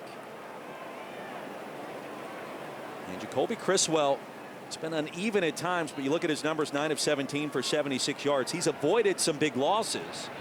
Pocket collapsing into the flats. Copenhaver. Nice move for the tight end. Spun down out of bounds by Brandon George. And enough for a first down, a gain of 11. A few things I want us all to notice. Number one, there's the 2-minute timeout that's still available. Number two, there's 3 timeouts still available for North Carolina. One thing we talked with Coach Brown about is the fact that he said he wants to keep his timeouts for the last 2 minutes because it gives you an eternity to run your offense. So we kept all 3, plus they have the 2-minute timeout. Pressure right through the A-gap. Hampton busted right through the line of scrimmage. You mentioned Mack Brown. We haven't talked a lot about Coach Brown so far today. There's a lot made out of what he told his team in the locker room post JMU. Well, he has settled back in nicely, and he feels like he's gotten this team exactly where he wants them after 2 tough losses, if that's possible. He hasn't mentioned Duke since Sunday. There's a big-time maturity level that he talked about with us, and not only us, but also himself. I got to have that 24-hour rule as well, and I got to move on. And Air Force coming up when you join us at the half. KC, we look forward to all of those updates. Aggies currently putting it on Mizzou. Mike Elko's team, a former head coach at Duke here in the ACC, doing a nice job in College Station. 3rd down and 3, North Carolina with it. Criswell picks up 4. Brandon George, the tackle, chain mover for the Tar Heels. Still a good amount of time. You have all 3 timeouts, but you do want to turn the tempo up just a bit before the time starts running out on you. Pressure. Criswell was hammered. Brandon George. This play is still alive. The Panthers have it. They'll take it the distance the other way. Nakai Johnson. And that is a Pittsburgh touchdown for the moment. Well, recovered by the defense and returned for a touchdown. Where the pressure was coming from all angles. It was a race to the quarterback. And the question is, Jacoby Criswell is under further review. Was the arm moving forward as he was being tackled? To your point, Roy, what they're going to look at is not just the arm, but specifically the hand. Is there firm control of the football and the hand going forward? Brandon George comes in, but to me that looks like firm control and also hand going forward. So to me, this looks like it'll be an incomplete pass. Indisputable video evidence needed to overturn the call. There's no question he is being hit as the ball is being released, but in my opinion, there's enough there to overturn the call on the field. Agreed. That's what they're looking for. So they look at the hand, look for firm control, ball going forward. I believe both of those are what we saw. But we also saw a big-time hit by Brandon George. Brandon George is the leader of this defense. The coaches say he's the alpha, he's the guy, he's the star, he's the one that gets everyone involved. And so looks like it'll be an incomplete pass, but better believe that Jacoby Criswell is going to feel that moving forward. And what that means, maybe not now, we'll see, it's only his third start, is as quarterbacks get hit, sometimes it makes you a little bit more timid. That's what defensive guys say. You start hitting them more and more often. You say, okay, now instead of trying to step through their throws. After further review, the passer's hand was coming forward prior to losing possession of the ball. It's an incomplete pass. The ball will be returned to the minus 49-yard line, where it'll be second down. The clock should be reset to 1:44. 1:44, please, and start it on my signal. Take the scoop and score off the board. 1:44 to go. Start the clock on my signal. Correction, started on the snap. We got you. My question for you, as a linebacker, could you sense when opposing quarterbacks started to get timid after they had been hit multiple times? 100%. It's not even a sense. You can watch it. You can see it, because all of a sudden their throws will start to be a little bit short. They won't follow through, and so they'll either underthrow a good amount of throws, or they'll start hesitating, not going through their reads. So it's a defender's dream. A defender's dream. A Criswell dream on the next play. Kobe Paysour into plus territory. North Carolina on the move. We'll talk about a turn of events here. Scoop and score negated, and now North Carolina with a chance to tie it before halftime. And they don't need to be afraid to slow down now. The clock is going to be stopped. Not only do they go out of bounds, but that first down. And so you don't want to leave too much time for Pitt, which is a fast-paced offense. After a gain of 23, Hampton to the edge. Hampton still on his feet. A first down run to the 14. Now I understand why all these scouts are here to watch Omarion Hampton. Who does that? Like, my first question is, who does that and how? Omarion Hampton does that. That's not contact balance. That's acrobatics. Omarion Hampton is elite. How did he not break his back with that kind of move and to maintain his balance and still gain yards after the initial contact? It's funny. Well, it's not funny. I was downstairs and I was talking to one of the scouts from the Eagles. He said, I'm here to watch Hampton. Then I talked to another scout from the Bears. He was like, well, I'm here to watch a bunch of guys on a bunch of different teams. And he's happy to slide in Hampton as well. So some teams don't want everybody to know who they're watching, but we all know that Hampton is the star for this North Carolina team. Pat Narduzzi has seen enough here. He'll call a timeout. Pittsburgh, their second of the half, 30-second timeout. Almost felt like a basketball timeout. You're trying to cool down the run for a hot shooting guard for the other team. North Carolina fans, you know what I'm talking about there. They had their basketball media day yesterday. Don't forget our Week 5 Monday Night Football matchup. The Chiefs and the Saints live from Arrowhead, 8 Eastern on ESPN, ESPN Deportes. And, of course, with Peyton and Eli again on ESPN2. People bad-mouthing Patrick Mahomes. They're undefeated. They're 4-0. But they got another injury. Rashee Rice is now out. I mean, so are we concerned, Roy? I don't know. I'm not. Pacheco, there's so many guys who have been out. The offensive line is strong, though. Creed Humphrey, best center in the league, one of the best centers. Trey Smith, one of the best guards in the league. So offensive line is set. Andy Reid, who's doing his thing. But it seems as if injuries continue to abound for Kansas City. If that was Devontae Adams, I would think long and hard about trying to get down there to the Midwest as opposed to New York, New Orleans. We'll see. Devontae Adams and Patrick Mahomes. You don't think he wants to go back with his best friend? Oh, I know he does. Okay, all right. Yeah, I know he does. All right, just making sure. That would be a nice dynamic combo. After the timeout, second down, delayed give, Hampton.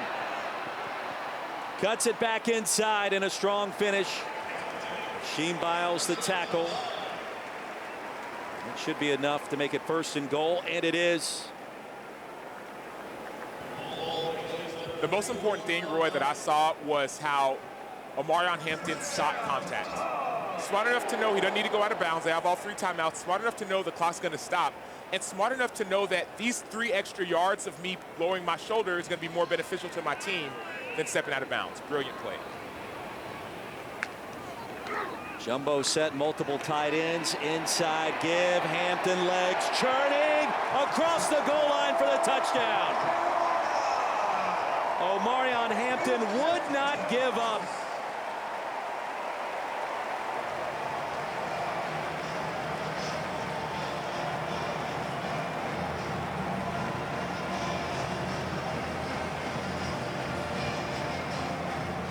Little things done well make big things happen. Omarion Hampton came back this year, not necessarily to only be a better runner. He wanted to be a better pass protector, better catcher out of the backfield, but he still gets rewarded for keeping the main thing the main thing. One of the best running backs in all of college football, but he does it all. More than just a runner, a blocker, and a pass catcher as well.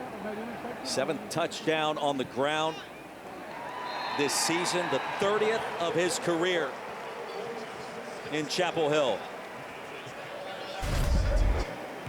With the balance, the vision, and the power on display in this first half. The more you can do. So you start looking at the intricacies. Right here, he lowers his shoulder, runs over essentially, or runs through, runs with 3 defenders.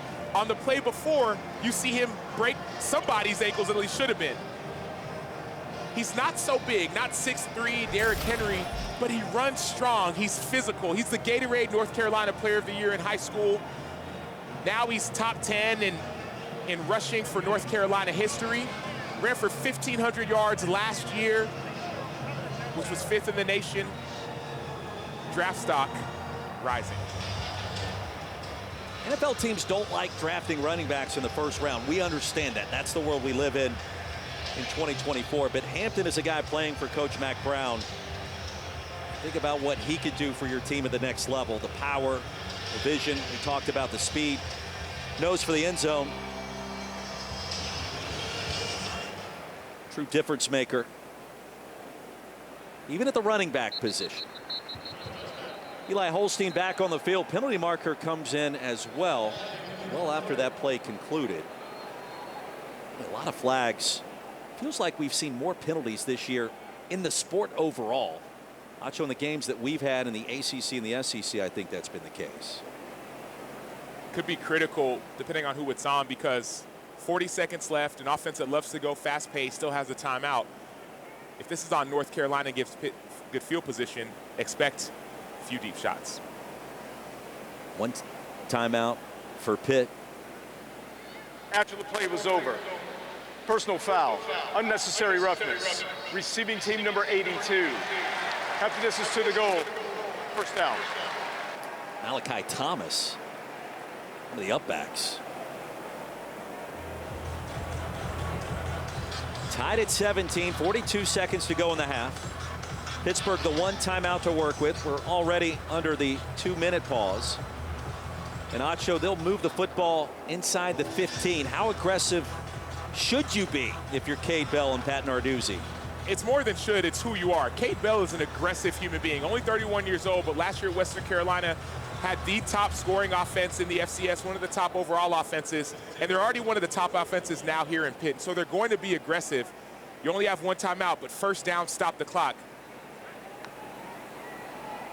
Holstein to the air, dumps it off to Reed. He'll have a first down, and the jitterbug racing out of bounds. Well, that'll stop the clock. Ahead to the 26. And it's almost like this mixed aggression, because you think, okay, check down, that's not aggressive. Who are you checking the ball down to? You're checking the ball down to one of the most prolific runners in college football. So they are going to be aggressive, even if that aggression looks like a check down to number 0.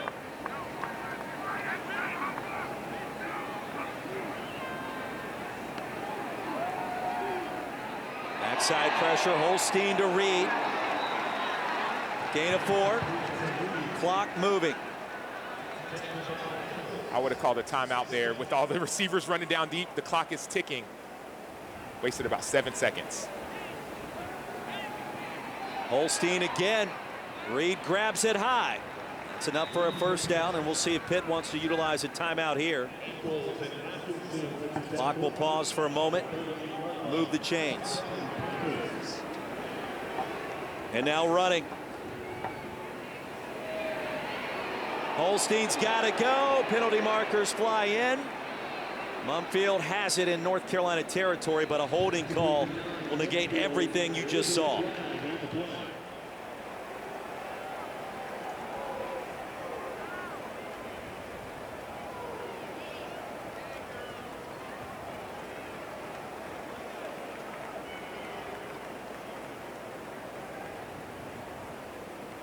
and their 000s on the clock.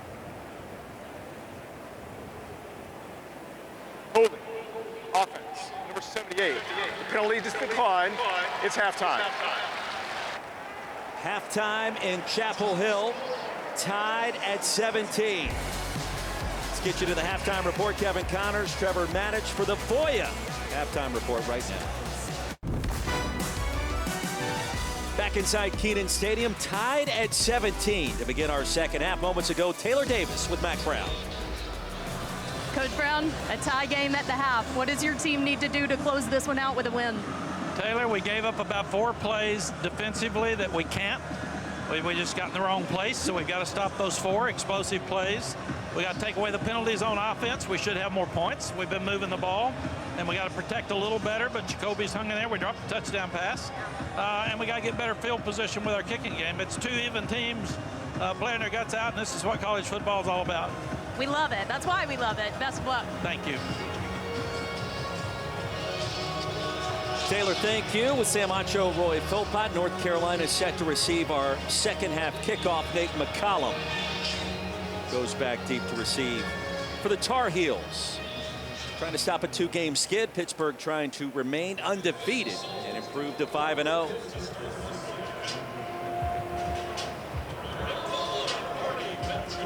Saul sends it deep. And well over the head of McCollum to begin our third quarter. Well, welcome to our broadcast position. Sam Acho, Roy Philpott. We just heard from Taylor Davis down on the sidelines. The story so far, these running backs, Des Reed, Omarion Hampton, they've been lights out. And with that in mind, it's Acho Mind time here in Chapel Hill, Sam, with these running backs. They have been phenomenal so far. Well, there are certain things that happen in football games that make me go Acho Mind. Number one is Des Reed. He's 5'8", 175, plays like a running back, but also like a receiver. But also, I mentioned that 175, nobody told him he's 175 because he runs through offensive and defensive players, whoever's in his way. Then Omarion Hampton, he defies gravity with moves like that. And then also, he's a physical running back. So that's what makes me go Acho Mind. Absolutely love it. The pass incomplete to Kobe Paysour. Tar Heels take a shot to begin our second half. Acho just fired his shot with those running backs. I'm still not sure how Hampton maintained balance. It was a scene out of The Matrix back in 1999. Keanu Reeves somehow staying on his feet, trying to avoid harm. Neo grabbing the bullet and looking at it left and right and saying, just dropping it. That's what happened with Omarion Hampton. I didn't know if you were old enough to remember The Matrix, but obviously a fan. That was one of the first movies I really watch, like, Morpheus and all of them, Red Pill, Blue Pill. Hampton, straight ahead. Boy, Pittsburgh has been gashed at times right through the center of the line of scrimmage. P.J. O'Brien back on the field after being suspended in the first half for targeting against Youngstown State 2 weeks ago. Makes the tackle, but Hampton picks up 12 and now over 100 yards rushing already. He never wants to come out of the game. That's one thing the coaches have said about him, and that's that mentality that you want to have from your bell cow, your big-time superstar running back. It makes the offensive line want to block harder for him. North Carolina's had a running back go over the century mark in every game this year. The only team in America that can make that claim. Fitzsimmons the tackle. As we take a look at today's player spotlight, brought to you by Febreze. No surprise. Desmond Reed, in terms of reception yards, on track to maybe catch 300 yards through the air today.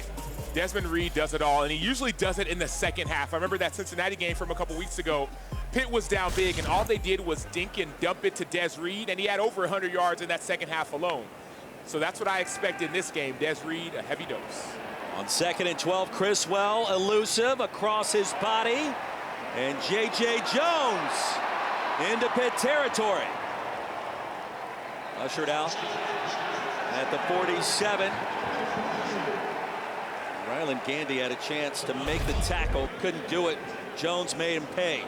J.J. Jones is the 2024 ACC Top 6 in Service Award. On this play, he showed some service to his quarterback by being available across the field. They oftentimes tell quarterbacks don't throw it across your body because there may be defenders you don't see you could intercept it. But J.J. Jones not only made the catch, but also had great blocking by John Copenhaver down the field to get a big-time gain. That's the kind of momentum you want to see coming out of halftime to build confidence in your football team. Criswell again, fires one deep, has a man, and it's too far. Chris Culliver, post corner. Broke open for a moment. Culliver only 2 catches this year. That's the second open receiver that Jacoby Criswell has overthrown, which some of that could be attributed to nerves, but I really see the plays are open. So now Criswell has to mature during this game and be able to make those throws, especially when they're that wide open. Chip Lindsey told us yesterday Criswell has been surprisingly good on the move with his accuracy. Goss goes straight ahead. George brings him down. And there's no doubt Criswell with the arm strength, he can throw it through a brick wall. Again, for a guy expected to be the 2nd or 3rd team quarterback for the majority of this season, thrusted into this spot. He's been adjusting on the fly, a crash course in Chip Lindsey's offense. We talked earlier, Roy, about that hurry up, the differences. Well, this is that 3rd down. The first thing I look at is down and distance. They run up to the line. As a defensive player, I know 90% of the time they're not snapping it. They just want to get a look. Now they've got their look. They're in their play. They're going to snap it. 6 in the box for the Panthers. Off the twist. Will bring 4. Criswell buys some time. Incomplete. Jimmy Scott applying the pressure. 44 for Pitt. 4th down and 6. This is that, do you punt it? Do you go for it? Analytics, I don't know what analytics tell you, to be honest. I'm more of a feel guy than an analytics guy. Mac Brown said something similar. He said analytics doesn't take into account momentum. Analytics looks like it says to go for it, and I don't disagree with that decision. You have a little bit of momentum, get a 1st down, keep your defense off the field, keep theirs on it. Tar Heels had a 19-play, 9-minute drive in the first half that resulted in 0 points.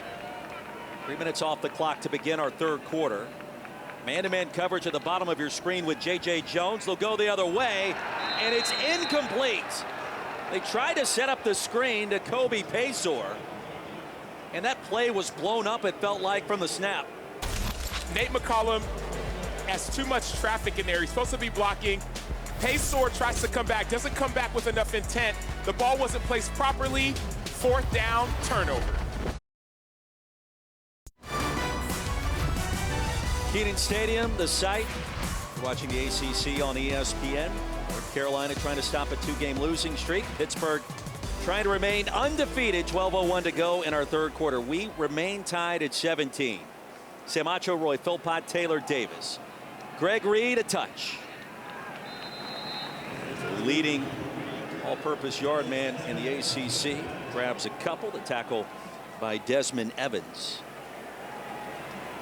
Eli Holstein, enormous numbers already, on track to throw for over 500 yards today. He has completed 8 passes in a row as well. Until that attempt. And the pass incomplete, looking for Poppy Williams. Huzzy in coverage. Quickly it's 3rd down.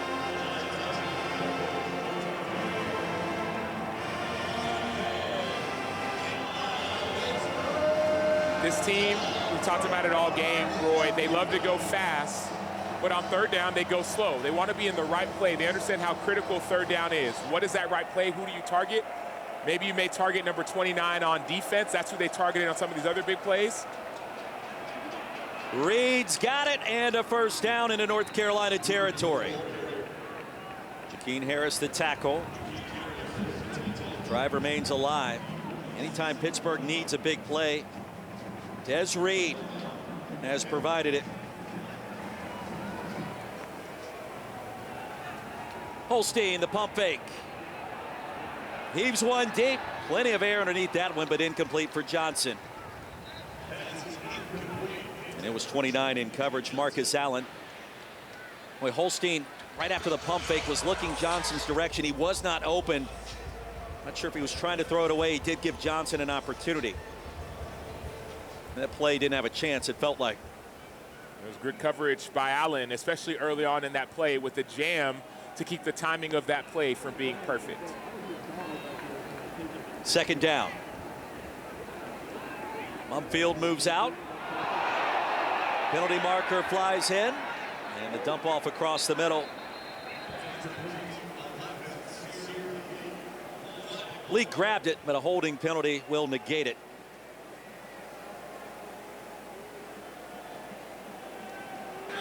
Hold. Offense. Number number 70. 10-yard penalty. Second down. That's Ryan Baer grabbing Desmond Evans, Acho.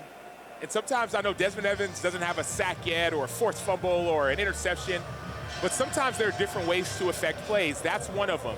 Now, the benefit for Desmond Evans is this. Okay, he held me on the last play. I know I can beat him if I go inside. That's what we saw in inside pass rush.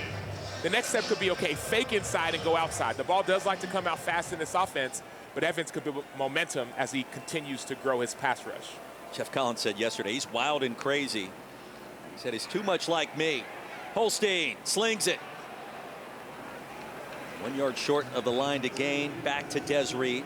Maury Campbell the tackle. Check that. That's back to the original line of scrimmage. After the penalty yardage, 3rd down and 11. And we see again, Roy, they're slowing down on 3rd down. Get in the right play. We understand how critical this down is. Last time they got a chance to get a 1st down, so that's another 3rd down win. I believe it was a running play. Get it to Des Reed. I think this game has all been about Des Reed. They have him stacked in the backfield as somewhat of a tight end. They may motion him to see who's going to be on him. Almost can't see him behind the line of scrimmage. Holstein the other way. Wants it all. Double coverage. 2 men down there, and Pitts. Mumfield grabs it inside the 1. Nacho, there were 4 players in the vicinity. 2 for Pitt, 2 for North Carolina. And it's Konate Mumfield gaining 46. Big play, Konate. That's what we're seeing. As they hurry up again, Konate Mumfield is making big plays for this team. Reed in the backfield. He'll lose a couple. But Pittsburgh has had a multitude of big plays. Mumfield, like a center fielder, grabbed it right off the turf. Great job by Konate Mumfield, 6'1", 185. He was named Freshman All-American in 2021 by The Athletic. Started all 12 games last year after transferring from Akron. He's become a leader on this team, was voted captain by his teammates, and is showing why he's the receiving leader and catches leader and touchdowns leader for Pitt. Reed lost a yard. 2nd and goal. Holstein into traffic. Mumfield could not reel it in. Caleb Koss had a pick 6 in the 1st quarter, jarred it loose. Caleb Costa showing up big time in the red zone. Last time, Roy, you just talked about it, he had that pick 6. This time, he sees the route coming in, and he gets his hand inside to get through the body of the receiver without a pass interference. So Caleb Costa is coming in very clutch in the red zone for his defense.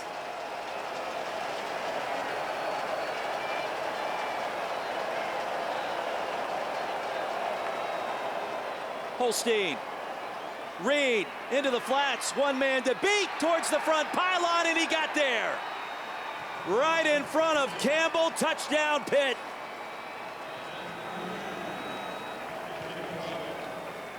He told us yesterday, I'm not scared of anything. And that massive linebacker trying to chase him down, no problem whatsoever. And that anything included animals. Said I'm not afraid of animals. I'm afraid of heights, but not human beings on this football field. Des Reed is a mismatch waiting to happen. We saw right there, the linebacker is available right there. Amari Campbell was there, could have made the tackle. Ruling on a previous play of a touchdown is under further review. Well, they want to check this to make sure possession was clear and present as he crossed the goal line. And the initial indication from our perspective certainly looks like that's the case. But of course, if you fumble the ball through the end zone, it's a touchback and a turnover. Carolina would get it back. But to me, it looked as if he had control and possession as the ball is crossing the plane, even hitting the pylon. They also want to make sure, of course, that he was inbounds throughout the entire process as the ball crossed the goal line. Nacho, I haven't seen a look yet to suggest the call should be overturned. Perhaps our best angle here.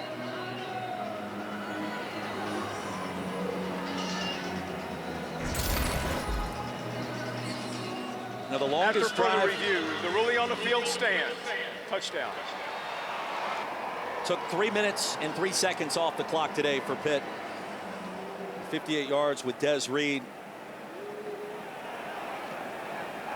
Nearly 200 all-purpose yards today. That is above his season average, which led the Atlantic Coast Conference. He missed the last game against Youngstown State. Bye week, started gaining health and strength. He was all smiles yesterday in our sit-down conversation with Pat Narduzzi. We asked Des Reed, what was it like when you committed to Pittsburgh? He said, Coach Narduzzi, he was just real excited, and I'm real excited. This is one of the reasons why when you make these kinds of plays, touchdown stands Pittsburgh back in front.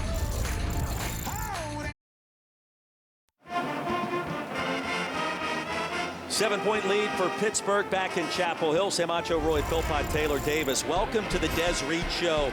10 catches so far today and counting, Acho. Des Reed does it all. Makes people miss in space, and then he seeks contact. Runs through contact, and then catches touchdown passes. Des Reed is one of these players who a lot of people didn't know about coming in, but now as the season progresses, more ACC opponents and national fans are going to get to know the name Des Reed. You think out loud for a moment, the top players in the ACC this year. Cam Ward at Miami, we'll see him tonight at Cal on the road. Canes are undefeated. Cade Klubnik, a bounce-back season in Clemson. Des Reed says hello. He's right there as one of the most valuable and versatile players in the league. We'll check in again with Kevin Connors. Yards of offense, Roy, and they're tied. Ja'Cory Brooks ties that game up in the Derby City at 27. And what a scene that is for newcomer into the ACC and SMU. Caleb Hood around the left side will pick up 2. Sincere Edwards the tackle. SMU's a factor in this thing as we get deeper into the month of October. Really just to play away that loss at home to BYU from being undefeated. 2nd down and 8. A lot of football left in Chapel Hill in a one-score game.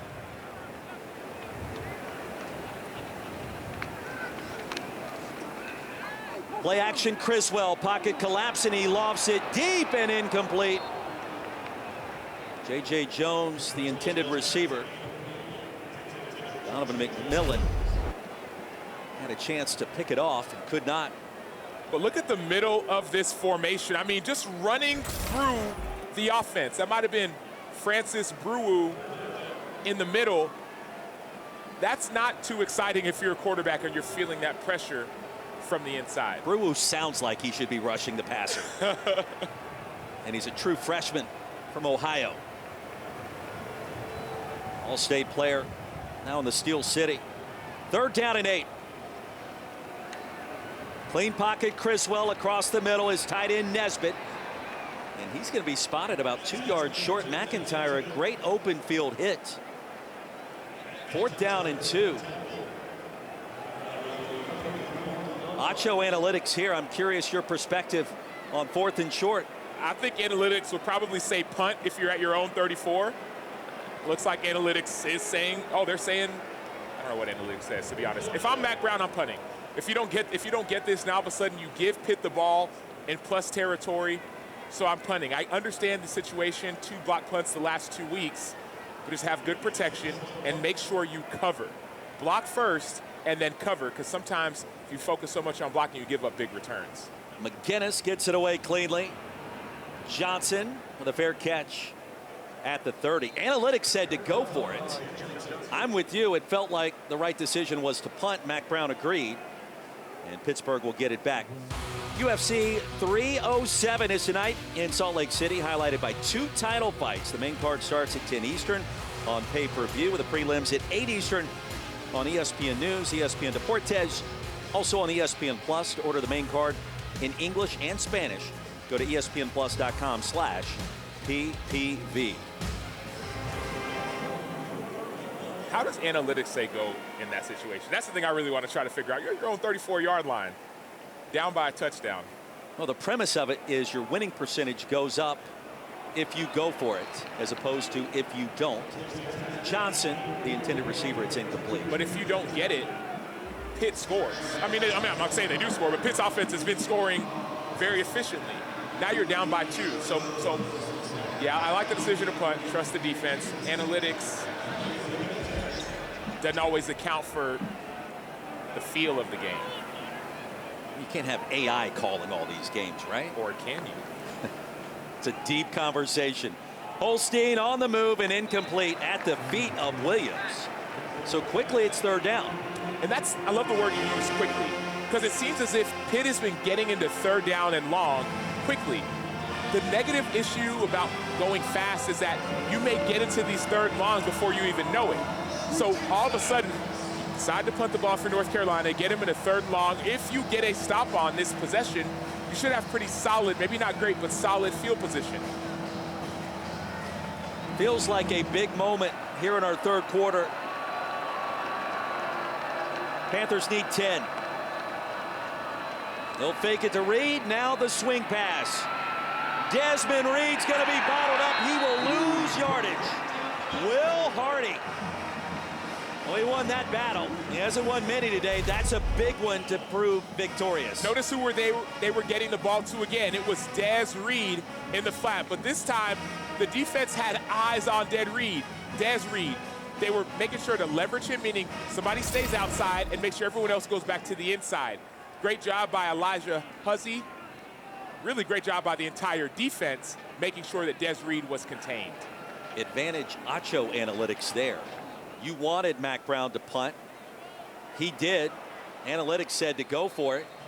That could have been disastrous. Carolina gets it back. Good field position when we return.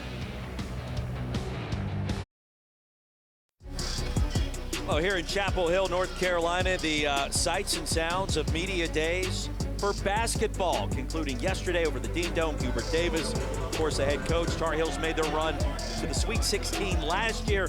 Close loss to Alabama. R.J. Davis returns. Ben Allen Lubin also back in the fold. A handful of quality recruits in the mix as Carolina figures to be top of the ACC standings on the hardwood. Acho, you've never been to a North Carolina basketball game here. It is a sight to behold. Duke's in town. Any ACC rival, 19,000, 20,000 strong in the Dean Dome. Impressive. And I know we're talking about the players, but even Hubert Davis, yes, he's the coach, but as a player, he was one of my favorite players to watch. Just consistent, sound. You try to model your game after him. He could shoot the rock. He could shoot it, too, but he played good defense. So I'm sure he's bringing that to North Carolina. For a 2-yard gain, Criswell, pocket collapsing, dishes it outside, across the midfield line, down to the 48, Nate McCullum. Taylor, you've been watching Jacoby Criswell down there on the field. He's been grasping his waist a couple of times, right? Yeah, he's definitely been favoring his left rib area. He took a couple big hits earlier in the game that seemed to have been bothering him, as we've got a penalty here. But he did tell me this week, I didn't know that this opportunity was going to come my way this season. UNC having their offensive issues, specifically at the quarterback position, and he told me, I don't care what I have to go through and how quickly I have to learn this. I don't want to waste this opportunity. He's been effective today, Acho. 14 completions, 146 yards, no turnovers. And he's been under duress, been crunched a lot. And you never know when those opportunities are going to come. So even if you are getting hit, you have to stay in the game because, remember, he was a backup to guys like Drake May, Sam Howell, his first time around in North Carolina, transferred to Arkansas to go and play in his home state. But this felt like home. And so now coming in as the third string and then Max Johnson gets injured, now you're the starter, you have to take advantage of the opportunity. Play action to the tight end, Nesbitt. Bryson Nesbitt brought down by McMillan. Sam, it's also a great point that Coach Mac Brown pointed out to us, saying, look, week 6 and we're still trying to figure out who we are offensively. And in the past, with guys like Drake May and Sam Howell, that's been what we ride on. So them having these questions on the offensive side of the ball, uncharted territory for UNC. But these are when, Taylor, to your point, the questions have to get answered. A few overthrows, if you get those on target, you start building your identity. Correct. Nesbitt, Bryson Nesbitt, first down yardage, shoved out to the 37 by McMillan again. Can't remember the last time we've heard a head football coach halfway through the year just call out the lack of identity on one side of the ball. It's present. Chip Lindsey talked about rhythm this week with us and in his weekly press conference with the local media. And just finding a way to set up the screen game to his running backs and get Criswell into a rhythm. Goss, the running back now. Pressure off the edge, and Criswell right off the face mask of Goss as he turned around. Matlack called for the penalty moments ago. Nearly recorded a sack and or a strip sack fumble situation. Nate Matlack is 6'5", 250. Has his degree in personal financial management, transferred from Kansas State. Now he needs to try to manage his pass rush and get to that football. But one thing I love about Jacoby Criswell is the fact that he seems as if he's not phased yet. The reason there's these identity issues that this is the third different starting quarterback for North Carolina. So as you start having different quarterbacks, got to figure out who you are. Not to mention a young offensive line. Goss on the draw.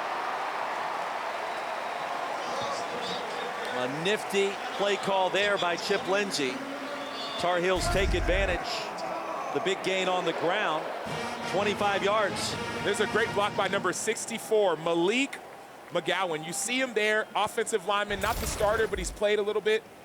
Great job getting upfield. Those delayed draws are so hard to stop because as a pass rusher, thinking Matlack, any of these guys, you're getting up the field, you think you're gonna get to the quarterback, and all of a sudden, they hand it off, and you're 4 yards downfield. So that's a great play design by North Carolina. They'll rule him out at the 22. Criswell again through traffic. Dangerous toss, McIntyre. I believe he got a couple of fingers on that ball. It was a laser beam and incomplete. J.J. Jones, the intended target. And I'm not sure if Criswell saw Matlack on that play because that could have been intercepted. Went right through Javon McIntyre's fingertips and through the receiver as well. So that's the benefit of having a strong arm. I remember when I was playing my first year in the NFL, I was playing in the preseason, and Donovan McNabb threw this pass, and I thought I was going to intercept it, and it zipped right by my head. That's the benefit of throwing it so hard, is that sometimes DBs aren't able to catch those balls either. Criswell 4 for his last 10, make it 5 for 11 on the screen. Racing ahead, close to first down yardage, Nate McCullum. And in fact, it is enough for a first down.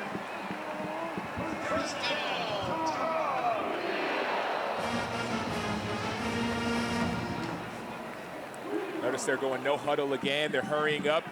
It's hot down there. I was down on the field earlier. That heat can affect defenses. 79 degrees on the playing surface. But add the humidity, my man. Add the humidity. Got you. All right. Loss of a yard. And it's turf. Second and goal. And they got pads on. Sincere Edwards, the TFL. You've almost convinced me. You're rolling your eyes right now. It's hot, Sam. You're right. You're right. Taylor's on the field. My man loves staying up in the booth with the AC and the comfort, windows open. I'm looking at 79 degrees. But what does it feel like, right? It feels like, 82. Okay. Hotter than Pittsburgh, that's for sure. Definitely. Second and goal. Criswell, they wanted to set up the screen, and it's incomplete. There have been several screen passes today that have been very dangerous. Sean Fitzsimmons, a clear force today, number 55 for Pitt.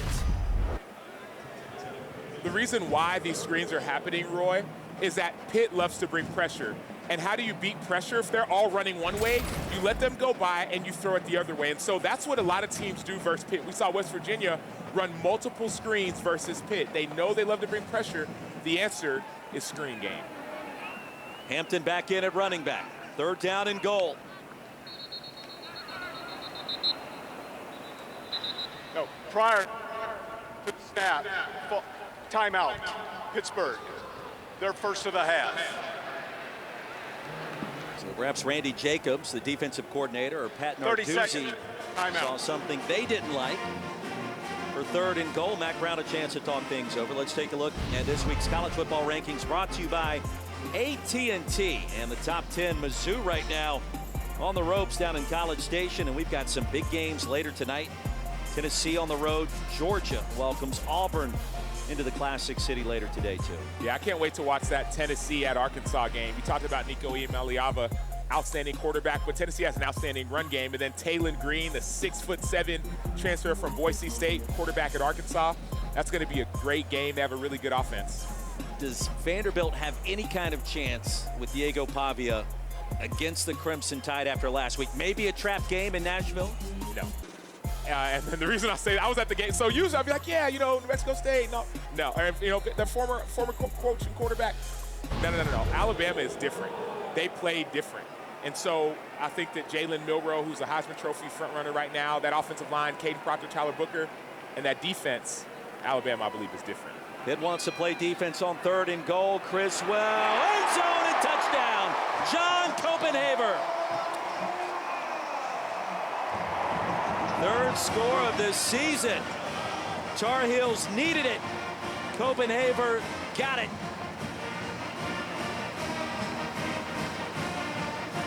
So we call this route that John Copenhaver ran the nod route.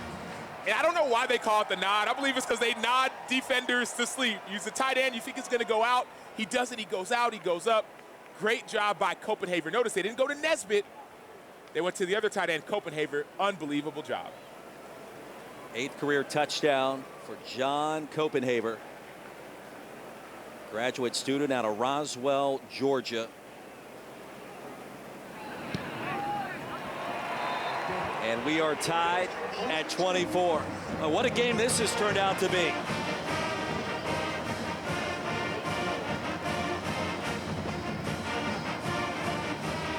Copenhaver, Nesbitt all ACC last year.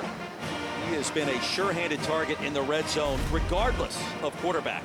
And that's the focus for a defense. You think Nesbitt, the 6'5" guy, is going to be in, but no, it's Copenhaver. He fakes the out, and then he goes upfield. As a defender, you're thinking, if he goes outside, I have to take him. So you lean outside. The safety expands and goes out as well.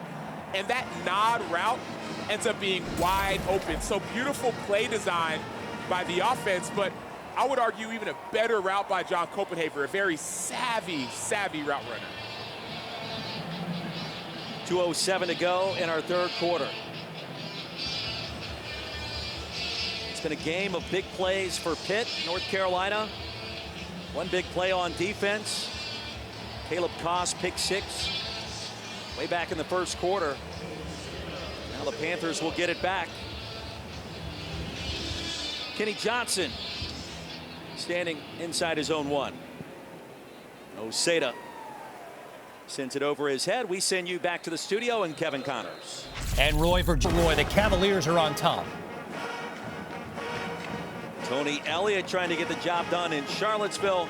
Meanwhile, here in Chapel Hill, Pittsburgh has never won at Kenan Stadium. Lost the last 2 to UNC, but undefeated to begin 2024. And this offense held in check on its last possession by UNC's D. Handoff Reed. Bolting ahead. Stopped short of the 30 by Coward.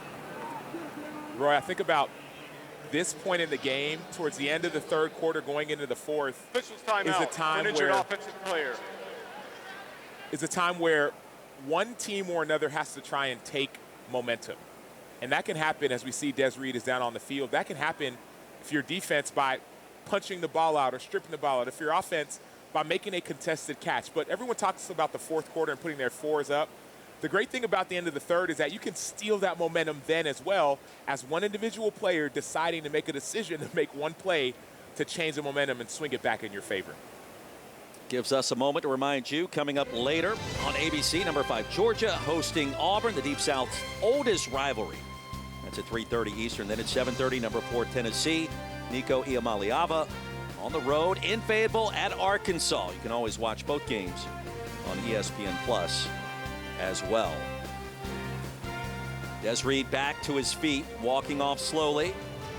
Remember, he missed the Panthers last game when they poured in 73 points. Victory against Youngstown State. The bye week told us yesterday, I'm healthy, I'm 100%, I'm ready to go. He's delivered some shots. He's taken some blows this afternoon. Maybe he's cramping because of the heat, Roy, Philpotts? Perhaps. 2nd and 5. Holstein takes off. Room to run. First down, Pitt, all the way to North Carolina territory. Underrated component of number 10's game, Eli Holstein, 2nd leading rusher for Pittsburgh coming in. And a first down after gaining 24 here. This is what makes him so dangerous. Eli Holstein is going through his progression, going through his reads, sees nothing open. He tucks it, and he knows that it's man-to-man coverage, so he knows he has space. Gavin Bartholomew makes a great block. But more than anything, this is the speed and the underrated part of Eli Holstein's game of if he sees that your backs are turned as a defense, he will tuck and run. He can get positive yards. Officials timeout. Daniel Carter picks up 2. Player. And Gavin Bartholomew banged up. Run blocking.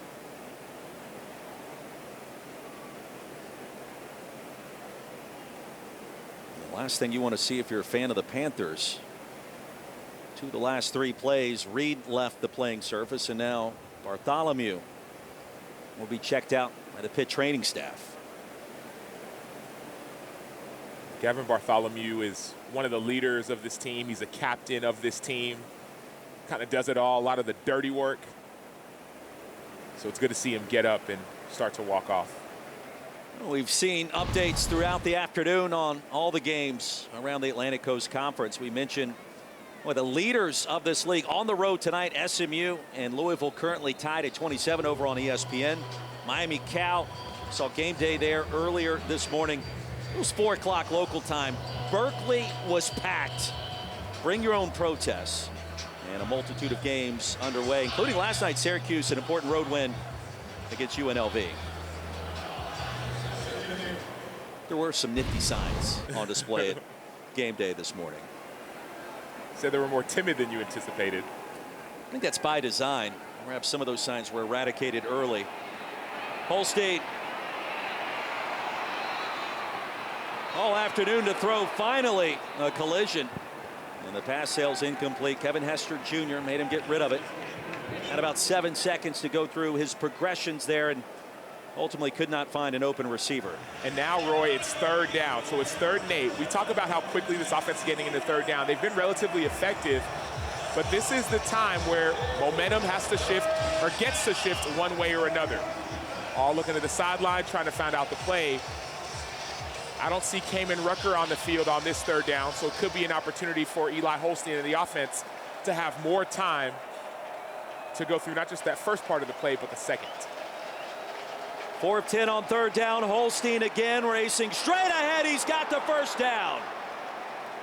Acho, he's not lightning fast, but he makes quick decisions, and he's crafty when he's on the move. And that's another quarterback keeper, quarterback draw. This is by design. Looks outside to get the safeties and the linebackers to go outside. But this is a designed quarterback draw. We saw some of this in the first half. They haven't got away from it. They're trusting their quarterback to lead the team in rushing. 8 carries, 64 yards for Holstein. And diving down to make the catch, Poppy Williams. And trusting him even more, Roy, because Des Reed still isn't out there. Remember, last few 3rd downs, they've gotten to Des Reed in the red zone, gotten to Des Reed out of the backfield. Looks like he's coming back in right now, but it's a critical part of the game by Pitt. That's the Final play of our 3rd quarter. We remain tied at 24, and what a game brewing here in the heart of ACC country. The Tar Heels and the Panthers. Pittsburgh trying to remain undefeated.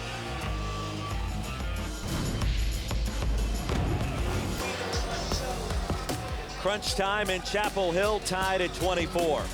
Sam Acho, Taylor Davis, Roy Philpott, Eli Holstein on the ground through the air. The total offensive numbers have been downright offensive if you are a fan of the Tar Heels. Desmond Reed on the field to begin our 4th quarter. It is 2nd and 6. He'll fake the pop pass. Holstein gets it back to Lee. Lengthy screen play, and Lee bolts out of bounds. Close to first down yardage. Campbell was there. Lee, another transfer from Western Carolina. You got a tie game over on ESPN between SMU and Louisville. Tied here on ESPN2 between Pittsburgh and North Carolina. Panthers 5 of 11 on 3rd down today.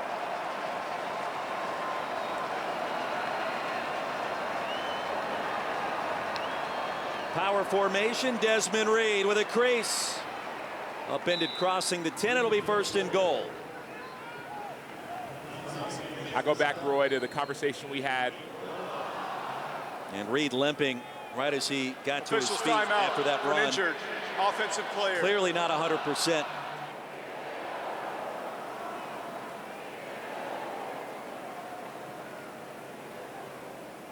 I go back to that conversation, Roy, we had as we're looking at Des Reed from a few weeks ago with this offense of how they want to be a lot more efficient in the red zone. And that looks like one of those hits that you don't want to see. But I think about how important this next possession is. Whether Des Reed is or isn't in the game, of efficiency in the red zone, now potentially without, on this next play, one of your best players. The more practice time you get into that, the more effective you can be. So it'll be interesting to see who they go to without Reed on this next play now that they're in the red zone. Ronnie Hammond Jr. is back today. We've seen him on the field at times. Daniel Carter is the backup. But Hammond is on the field to replace Des Reed, the leading rusher for Pitt last year in that 3-9 season. Cade Bell told us yesterday, Carter is the backup running back. We love what he's been able to do in that role. And he's taken over that spot, RB2.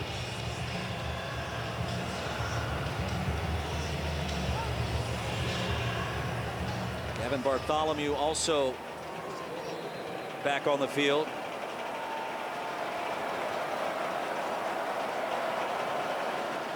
Hammond the toss, tries to get to the edge. Pass Evans. Boy, Desmond Evans, for a moment you thought he was going to drag him down by the collar. He couldn't do it. 2nd and goal. Pitt today, Acho 3 of 5 in the red zone. They've scored 17 points. Go back to the pick 6. Caleb Koss returning at 84 yards back in the first quarter, and that was clearly a big moment in this game. And they find a way across the goal line without Des Reed here. Got 2 tight ends in the game, so bigger personnel. And the handoff was bobbled, and Hammond is quickly corralled. Evans crashed the pocket. That play didn't have a chance. 3rd and goal. 3rd and goal. The questions that abound here are your 3rd and goal from your 2, maybe 2.5 yard line. Do you risk the run again, or do you try and pass the ball? Or maybe do you go with one of those quarterback draws? Sometimes you see NFL teams, they'll spread everyone out. If there's nothing on the outside, just a quarterback keeper. I haven't seen a lot of that outside of early in the season from Eli Holstein. And this formation doesn't look like they're going to go back to a draw specifically from the QB. Cade Bell told us yesterday we love to work into the boundary against this defense. They will run Holstein across the goal line easily.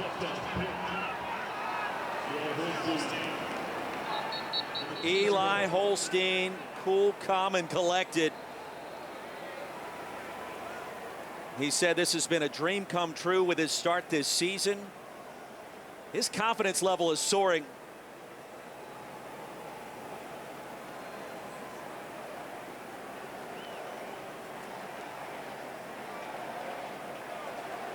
And a slap of the helmet from his OC, Cade Bell.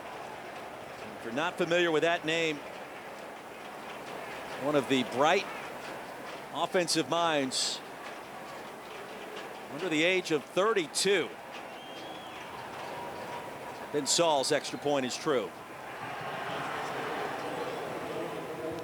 So they showed something different. They didn't go quarterback draw, but instead they go quarterback power. They bring 2 blockers to lead Eli Holstein into the end zone. Big quarterback using his legs to find the end zone. Pat Narduzzi's team back in front of North Carolina 31-24. A barn burner in Chapel Hill. Inside of Kenan Stadium, Eli Holstein's family taking in the action.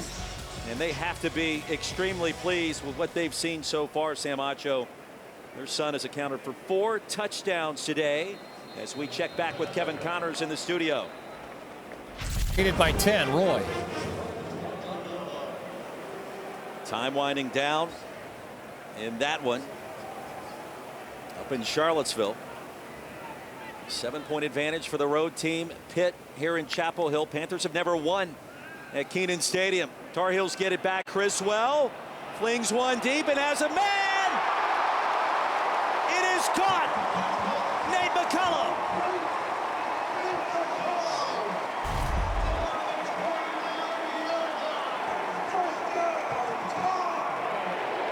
I don't know.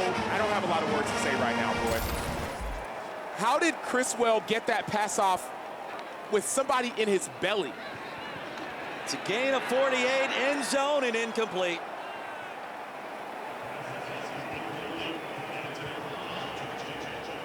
J.J. Jones, the intended receiver. McCollum just tracked it down somehow. Sean Fitzsimmons is grabbing the quarterback, Jacoby Criswell. His legs are wrapped up, yet he still throws the ball 40 yards down the field. You got to riddle me this. That's arm strength. That's arm strength. It's talent in that right arm for Criswell, who's endured his fair share of pain today. Pitt defense without a sack, but quarterback hurries have certainly been there. Hampton picks up 3 yards here. 3rd down. That's arm strength, Roy, but talk about trying to gain a positive play. That's what's finally happening. You're in the red zone now, a critical 3rd down. But that was an impressive play, but it needs to be finished with a period or an exclamation point now that you're in the red zone. 3rd down screen pass. McCullum again, weaving his way through traffic. Donald brought him down, and that is enough for the 1st down. Well, that was the story this week. Nate McCollum exploded on the scene against Minnesota going back to a year ago. And he was the 2nd leading receiver coming into the season. The preseason conversation with Mac Brown. He's been one of our best players. He's been absent before this game today, and now finally making his mark. And that patience has been rewarded. Play action, Criswell.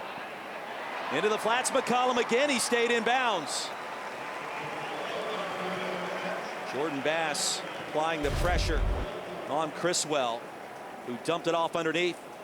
And what's impressive about this play is that Criswell knows where his outlet is before anyone else does. There's pressure in his face, so he gets it out quickly. And to your point about McCollum, he's a senior, the transfer from Georgia Tech. A few years ago, in 2022, he led Georgia Tech in receiving. So he's used to having a high volume of catches, but that idea of finding your identity, sometimes players have to step up and make plays like McCollum did to say, hey, I'll be a part of that identity. 7 catches today. Hampton quickly corralled, and Sincere Edwards met him with significant resistance. It'll be 3rd down.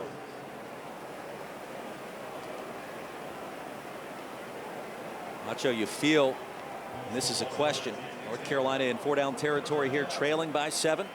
I think that they are. I don't know what analytics would say about kick or go for it, but I think this is 4-down territory. You had a big play, have a lot of momentum.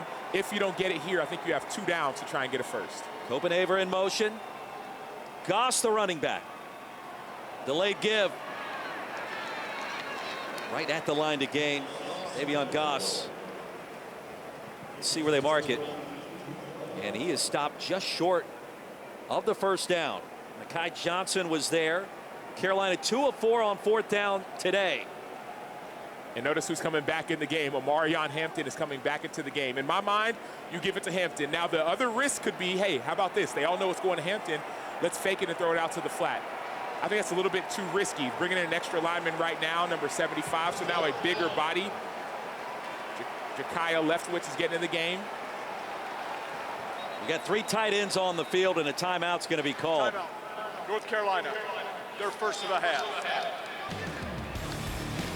9:14 to go. Come back with us. 4th down for North Carolina after this. The new 12-team college football playoff begins December 20th on ESPN. Yeah, that's how I get by.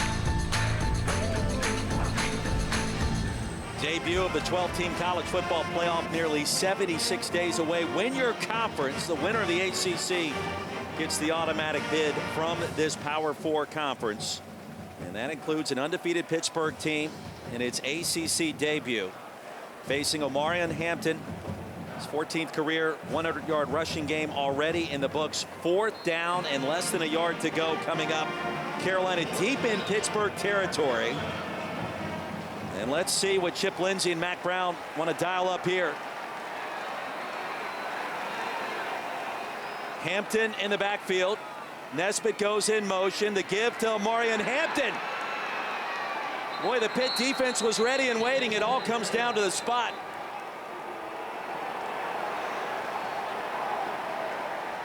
Ruling on the field, it's the runner short of the line to gain. And it's not even close enough for a measurement. The Pitt defense stands tall.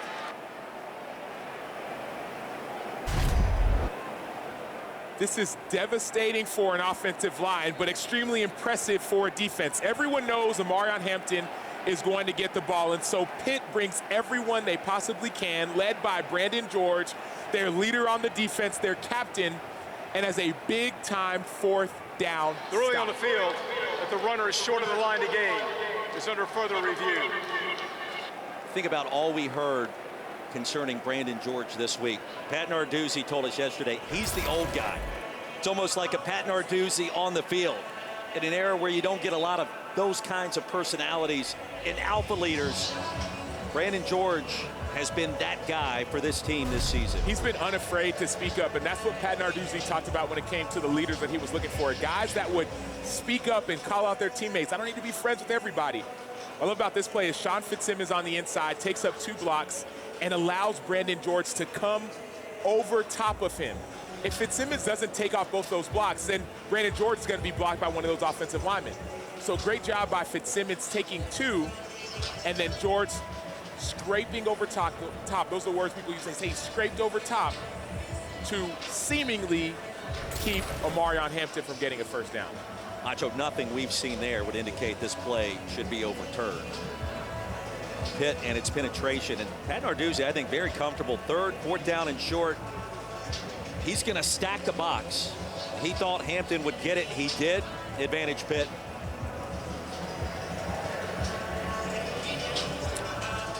And Brandon George will tell you the outcome of this review.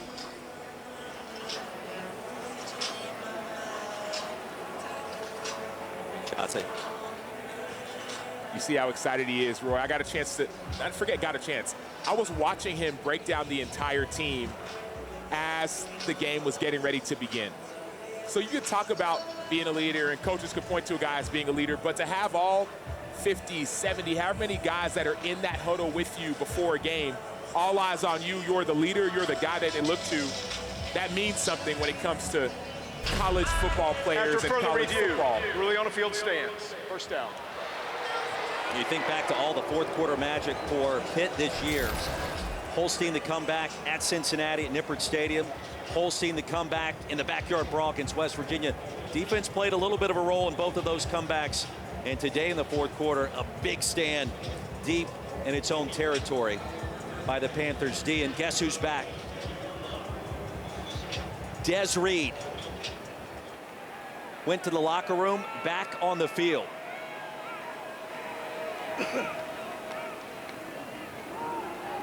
And he'll get the carry. Slung down quickly this time. Stick lane. Where we talked earlier a little bit about what we call the black zone or backed up. As big of a stop at that as this was, they're going hurry up. This is still backed up, and so North Carolina has a chance to still steal field position if they can keep Pitt backed up by tackles for losses like that. Still steal. Easy for you to say. I had to slow down before I said it, though. 2nd and 11. Say it 5 times fast. I can't. She sells seashells. Heels need a stop. Holstein from his own end zone steps ahead, fires a completion. Sincere Lee with a poise to know exactly where Lee was, and he hit him in stride, Acho. And shout out to the offensive line. Holstein has time to step up in the pocket, a very clean pocket. That's the definition of it. Look in the dictionary, that's what you see for Sincere Lee to get that catch. So great job by the offensive line, not allowing pressure from the inside and allowing Eli Holstein to step up in the pocket. It's a gain of 17 on 2nd and 11. Des Reed pops it outside. Not sure if he's 100%. We haven't seen quite the same burst with Des Reed since returning after the injury. Officials timeout for an injured Lyndon offensive Cooper, player. the injured Panther. Media timeout. So Reed picks up 3, 2nd down and 7, halfway home in our 4th quarter. We'll step aside in Chapel Hill.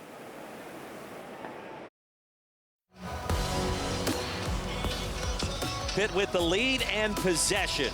Halfway through our 4th quarter, Sam Acho, Roy Philpott, Taylor Davis, the Stars. Well, they're shining brightly on the ground, and keep in mind, through the air, Desmond Reed has also piled in 155 yards receiving today, fighting through numerous injuries and displaying that toughness once again. 2nd down and 7. Holstein wants to heave one deep, and it's incomplete. Taylor, you had an interesting observation on Eli Holstein. You've talked to him twice this year. He's different this go-around, right? He definitely is. We covered this team week 2 against Cincinnati, and I spoke with him then, and I spoke with him this week, and I immediately noticed a difference in his demeanor. But when you think about it, transferring in from Alabama, you'd think this guy has it all figured out, but he didn't see any playing time in Tuscaloosa. So all of this is new to him. Offensive coordinator Cade Bell said the real Eli is starting to show. He's confident, he's gutsy. That's why they want him leading this offense. And he's facing 3rd and 7 here. Holstein dumps it off. That's enough to move the chains. Day-Day Reynolds, first catch of the game, and the 2nd of the season. His other went for 40 yards and a touchdown against West Virginia. The wherewithal that we're seeing from Eli Holstein is extremely impressive. Why do I say that? He's not trying to scramble out of the pocket. He's getting great protection from his offensive line. He's finding his receivers, distributing the ball, and he's showing so much growth. Taylor, you talked about it. We asked their coaches, specifically Cade Bell, did you notice a maturity? And Cade Bell said, yes, I've seen the exact same thing. And so it's interesting to see it from the coach's perspective, but also from the conversation perspective as well, Taylor. He also told me, he said, confidence has never been an issue. I've always believed in my ability to play at this level, but you step in, you have to get acclimated. He actually told me when he first got here in January, he would go to the facility with guys late at night. They would have a security guard open it for him. He would bring a sheet of paper with route ideas on it and ask the guys, hey, do you like this? Do you want to try this? Really trying to build that camaraderie before stepping into the leadership role that we now see him have on the sideline. Caleb Koss, the injured Tar Heel. And also Ritzy was banged up with some friendly fire. Nacho, they just collided with the helmets. That is not the kind of play you like to see, and slow to get up on both accounts. Yeah, that's why when coaches are teaching tackling, they always talk about keeping your head up, your head out of it. The reason why coaches say that is that oftentimes you may be the one to get injured if your head is down. And so as easy as it is to duck your head, defensive players, keep your head up as you're tackling, keeps you safe and the other guys as well. Desmond Reed, 2-yard gain. Travis Shaw, the tackle. No, don't forget, coming up tonight, 8 Eastern on ACC Network, Duke on the road at Georgia Tech. It's also available on the ESPN app, so you can watch anywhere. Undefeated Duke, fresh off its 20-point comeback against North Carolina last week. Manny Diaz, Malik Murphy, they have found a little mojo. Another transfer quarterback, and Malik Murphy, transfer from Texas, a guy who had a couple starts under his belt, but wanted an opportunity. And so sometimes this transfer portal is effective if you have the right opportunity, the right coaching staff, and the right talent. North Carolina with 2 timeouts to work with. Holstein able to escape the traffic. Hit hard, diving down. And enough to move the chains on the initial spot. But Holstein tried to give himself up, but he came down almost sideways and absorbed a hit from Harris. This is sometimes you say it's not fair because everything was taken away, but he does it his own way. Reed is chopped down by Stick Lane, Georgia State transfer. And Roy, what I'm looking at, I know we're talking about Holstein and Des Reed, but I'm looking at the clock. That's one thing I've had my eye on for this whole series is the clock. This has already been a long drive. North Carolina's down by a touchdown. Pitt wants to continue to run this clock out while still being aggressive to win the game. Already 3+ minutes with this possession. Boy, Holstein powered that pass into Lee, and he corralled it right off the top of the turf. Another first down for the Panthers. And it's not just me who's looking at the clock. It's also Matt Brown. It's also this defense. Great ball, great read, great going through his progressions by Eli Holstein. But this play started on the 10-yard line. This series did. It's frustrating when you're not able to make stops, especially when you know you need to get the ball back if you want a chance. So after a gain of 9, Reed's going to lose 2. Amari Campbell, the tackle for loss. And Acho, that's really the first down play we've seen on this drive that went for negative yardage. And you wonder, is it now or never for UNC's defense? Well, that's what it feels like. You don't have to wonder. It feels like that. They've been on the field for a long time, matriculating the ball down the field. We talked about the heat, the humidity, the turf. The defense can get tired as well. And so Pitt is in no rush, and they're not necessarily trying to run the ball out, run the clock out, but they are not complaining that they're still on the field with little time remaining. Empty backfield. Holstein going to be flush. Watch the QB run. Instead, he throws it right at the line to gain, and that's enough for another first down. It's Kenny Johnson. Well, that's the dual threat ability. That North Carolina defense back on its heels. And the dual threat is really real in this play. As we're watching the replay, it could have been a quarterback run, but instead he decides to pass it. Smart play, showing trust in his receivers by Eli Holstein. And Acho, Pitt is now in field goal range with Ben Sauls.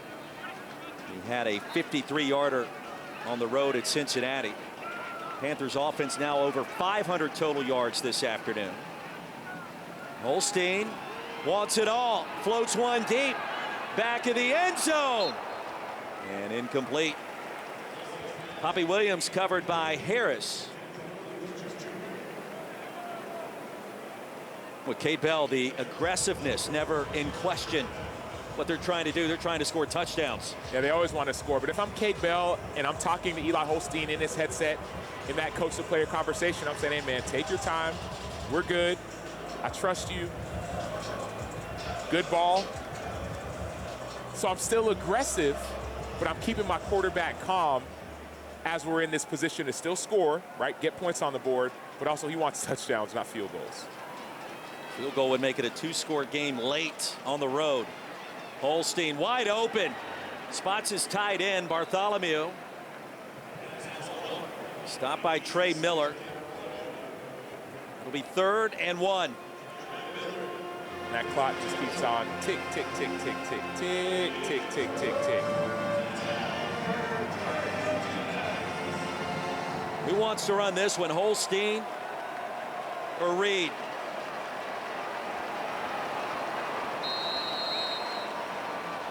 The Panthers call a timeout. Pittsburgh, their second of the half. 30-second timeout. And Cade Bell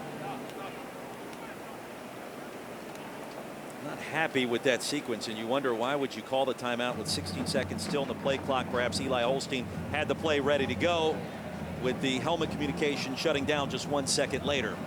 And Cade Bell was extremely frustrated. Seconds before you saw him on the screen, I saw him on the field just getting angry and upset. Part of it is, if you are going to take a timeout in this situation, at the very least, let the clock run all the way down. So to take it with 16 seconds left on the clock is frustrating just from a time management standpoint. No matter, okay, you might get the first down, okay, positive. If you don't get it, that's a negative for Pitt. But at the very minimum, let the clock keep on ticking, because that's something that you can control. You can't control if they stop you, but you can control the clock. Panthers have continued on this drive with Terrence Enos Jr., their backup left tackle, on the field. 14th play of this possession, the longest of the game for Pitt. Des Reed on 3rd and 1. Needed to cross the 20, and the ball's going to be spotted right there. And that is a first down.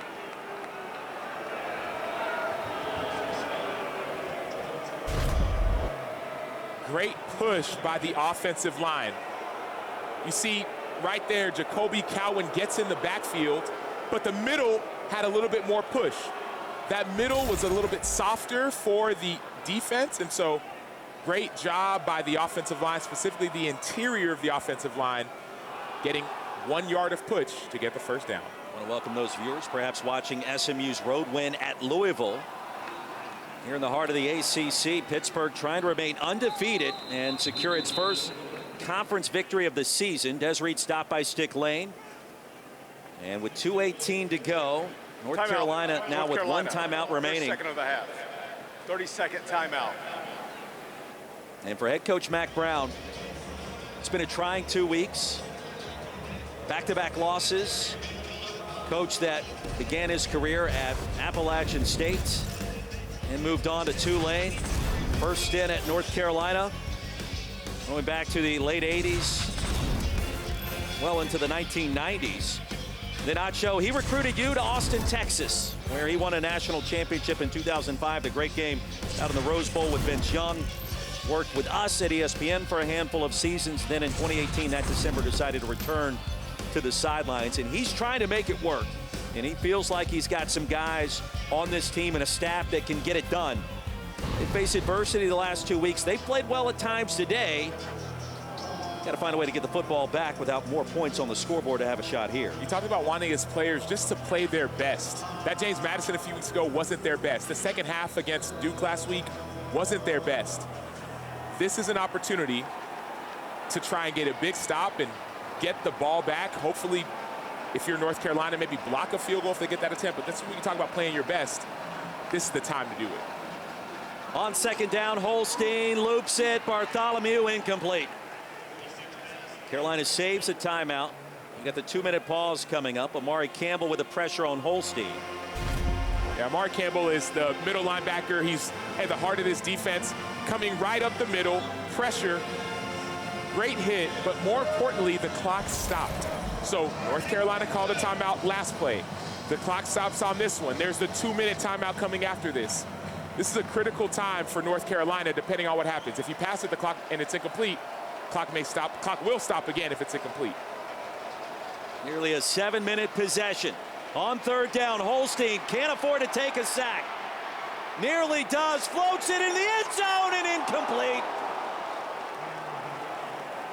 Oh, he took a chance. I'm not sure how that ball wasn't intercepted. Des Reed collided with Stick Lane. And Reed with maybe the play of the game to prevent the turnover. Playing Roy with fire. So you have guaranteed points, and I get it, you're a redshirt freshman. This is a pass you do not want to make. Just to lobby it up in the air, just to volley that ball in the air. Ball's been on the ground a few times. Now it's up in the air. He's very fortunate it wasn't kicked. 2 minutes and 5 seconds. 2:05, please, and start it on the snap. Thank you. Has been perfect today and this season. Left-footed kicker from 37 yards out, and to give Pitt a 2-score advantage.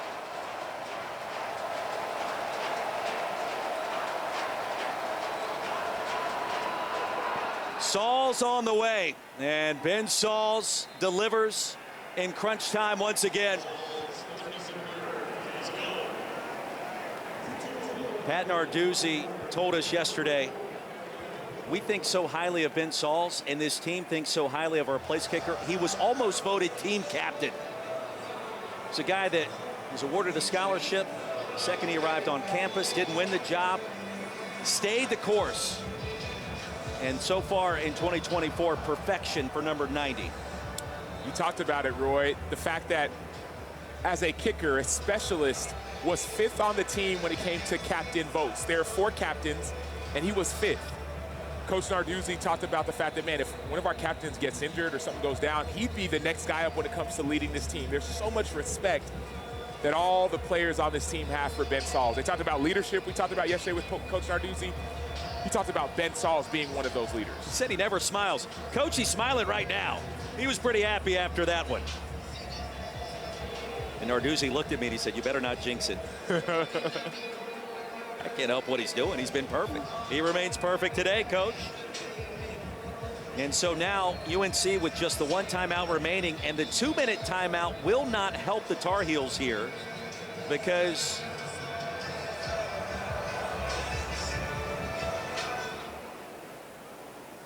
the kick will be fielded cleanly. And McCollum Still on his feet. Jettisons ahead to the 45. This is the 2-minute. Tar Heels get it back after this timeout.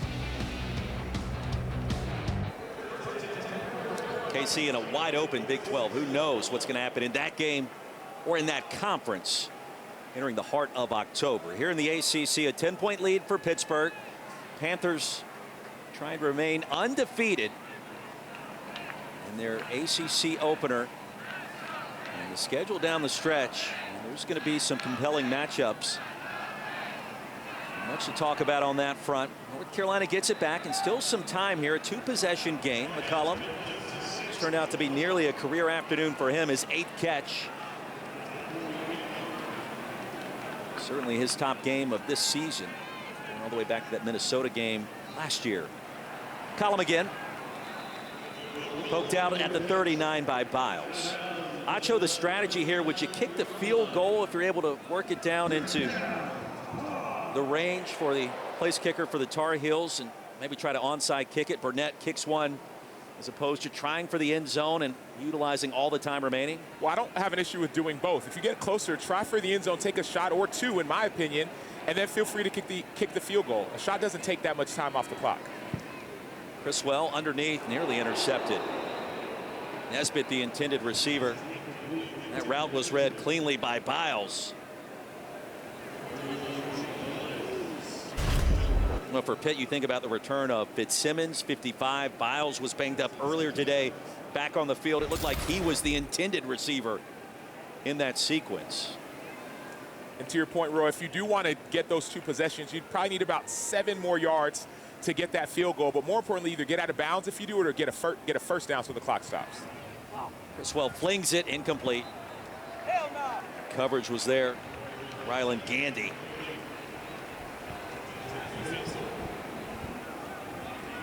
Third and 10. Well, Burnett with a 52-yard effort. That win at Minnesota back in week 1. He does have a strong leg. From where North Carolina is now, it would be about a 56 or 57-yard attempt.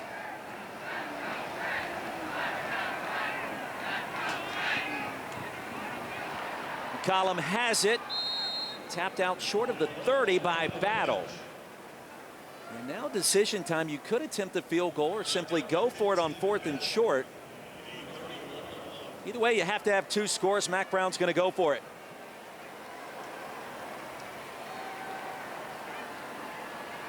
Pocket collapsing. Criswell dragged down from behind and sacked. Kyle Lewis. That is the ball game.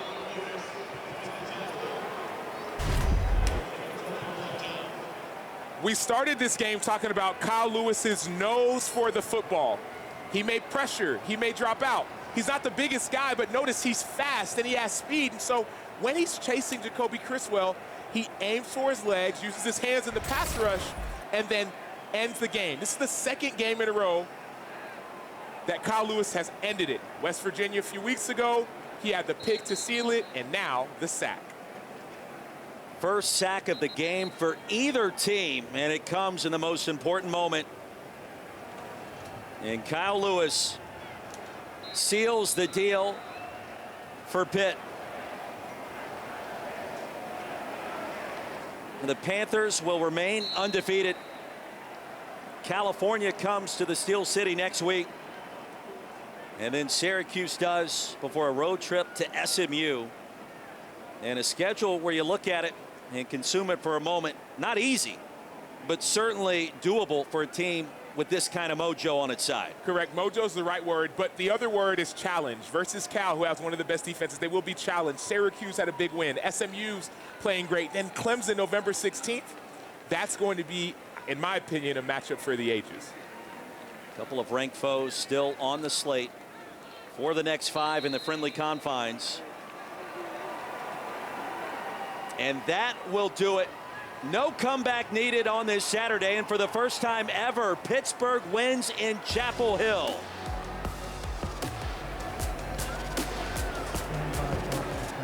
And the first 5-0 start for the Panthers since way back in 1991. It's a different vibe And an incredible start for Pat Narduzzi in year 10 with a new offensive coordinator in Cade Bell and a gunslinger in Eli Holstein that finds unique ways to win games. Pitt is different this year. No longer is it just defense, but their offense is clicking on every single cylinder. Des Reed is doing it. Cade Bell is calling the plays. Eli Holstein is throwing the football. This Pitt team doesn't look like we've seen in the past, but they're bringing the juice, scoring a lot of points, and showing they can compete in the ACC. Eli Holstein this afternoon on show, 25 completions, 381 yards, 3 touchdowns, the 1 pick 6. Holstein on the ground, also 75 more yards, has been absolutely dynamic in this 10-point win. Precision, accuracy, toughness, and complete command of Cade Bell's offense. And he is down on the field with our Taylor Davis. Thank you, Roy. He actually just said we like to keep it interesting, and I think that just about sums it up, Eli. Pitt is 5-0 for the first time since 1991. What is it about these teams that's pulling off interesting wins like this? Well, this team's got a lot of fight, you know, from the head coach to the, equipment managers. Everybody on this team's got to fight, got that fight in them. You know, we know when stuff gets hard, we got the ability to to pull out a win like that. We've done it 2 times before this. We had a great win against a great team today. It's going to help us later on in the season when we need those tough wins against good teams too. 457 total yards of offense for you today. Impressive race. You also distributed the ball to a ton of your teammates, as you've done all season. What can you say about the way this offense has been clicking through the first half of the season? It's been great. I mean, this is exactly what this offense is built to do. When we got 5-6 guys that can catch the ball. 5-6 receivers that can catch the ball. You got running backs that catch the ball in the backfield. You got tight ends that can catch the ball at the back, out of the line of scrimmage. We got great guys everywhere. I'm surrounded by great talent from receivers, running backs, tight ends, to offensive line. Everybody's doing their job, at an elite level right now, and that's what we're winning games. I know the lofty goals that this team has. How do you attain those down the stretch? Go 1-0 every week. That's our goal, is to do the little things right. You win these games, on practice, Tuesday through Thursday, and on that walk through Friday. That's when we win these games. We've been locked in. We got 2 weeks to prepare for this game. We got 1 week to prepare against a really good team in Cal. It's going to be a great game next week. Really looking forward to it. But the goal is just to go 1-0 every week. Does Dad get that game towel? Obviously, of course. I'll get my wristband to somebody else. My dad gets the towel. He's been collecting them. He's got 5 now, so that's hopefully we make it 13, 15, whatever we want to. Hey, 5 wins, 5 towels for Dad. Go enjoy it. Oh, yeah, thank you. At 5-0, and what a start for the Panthers this year under head coach Pat Narduzzi. Eli Holstein, 15 touchdowns on the season, just 3 interceptions. A true difference maker in the Steel City as Pitt improves to 5-0 and Carolina drops its 3rd straight. 34-24 our final score. Coming up next, college football scoreboard with Kevin Connors and Trevor Maddich.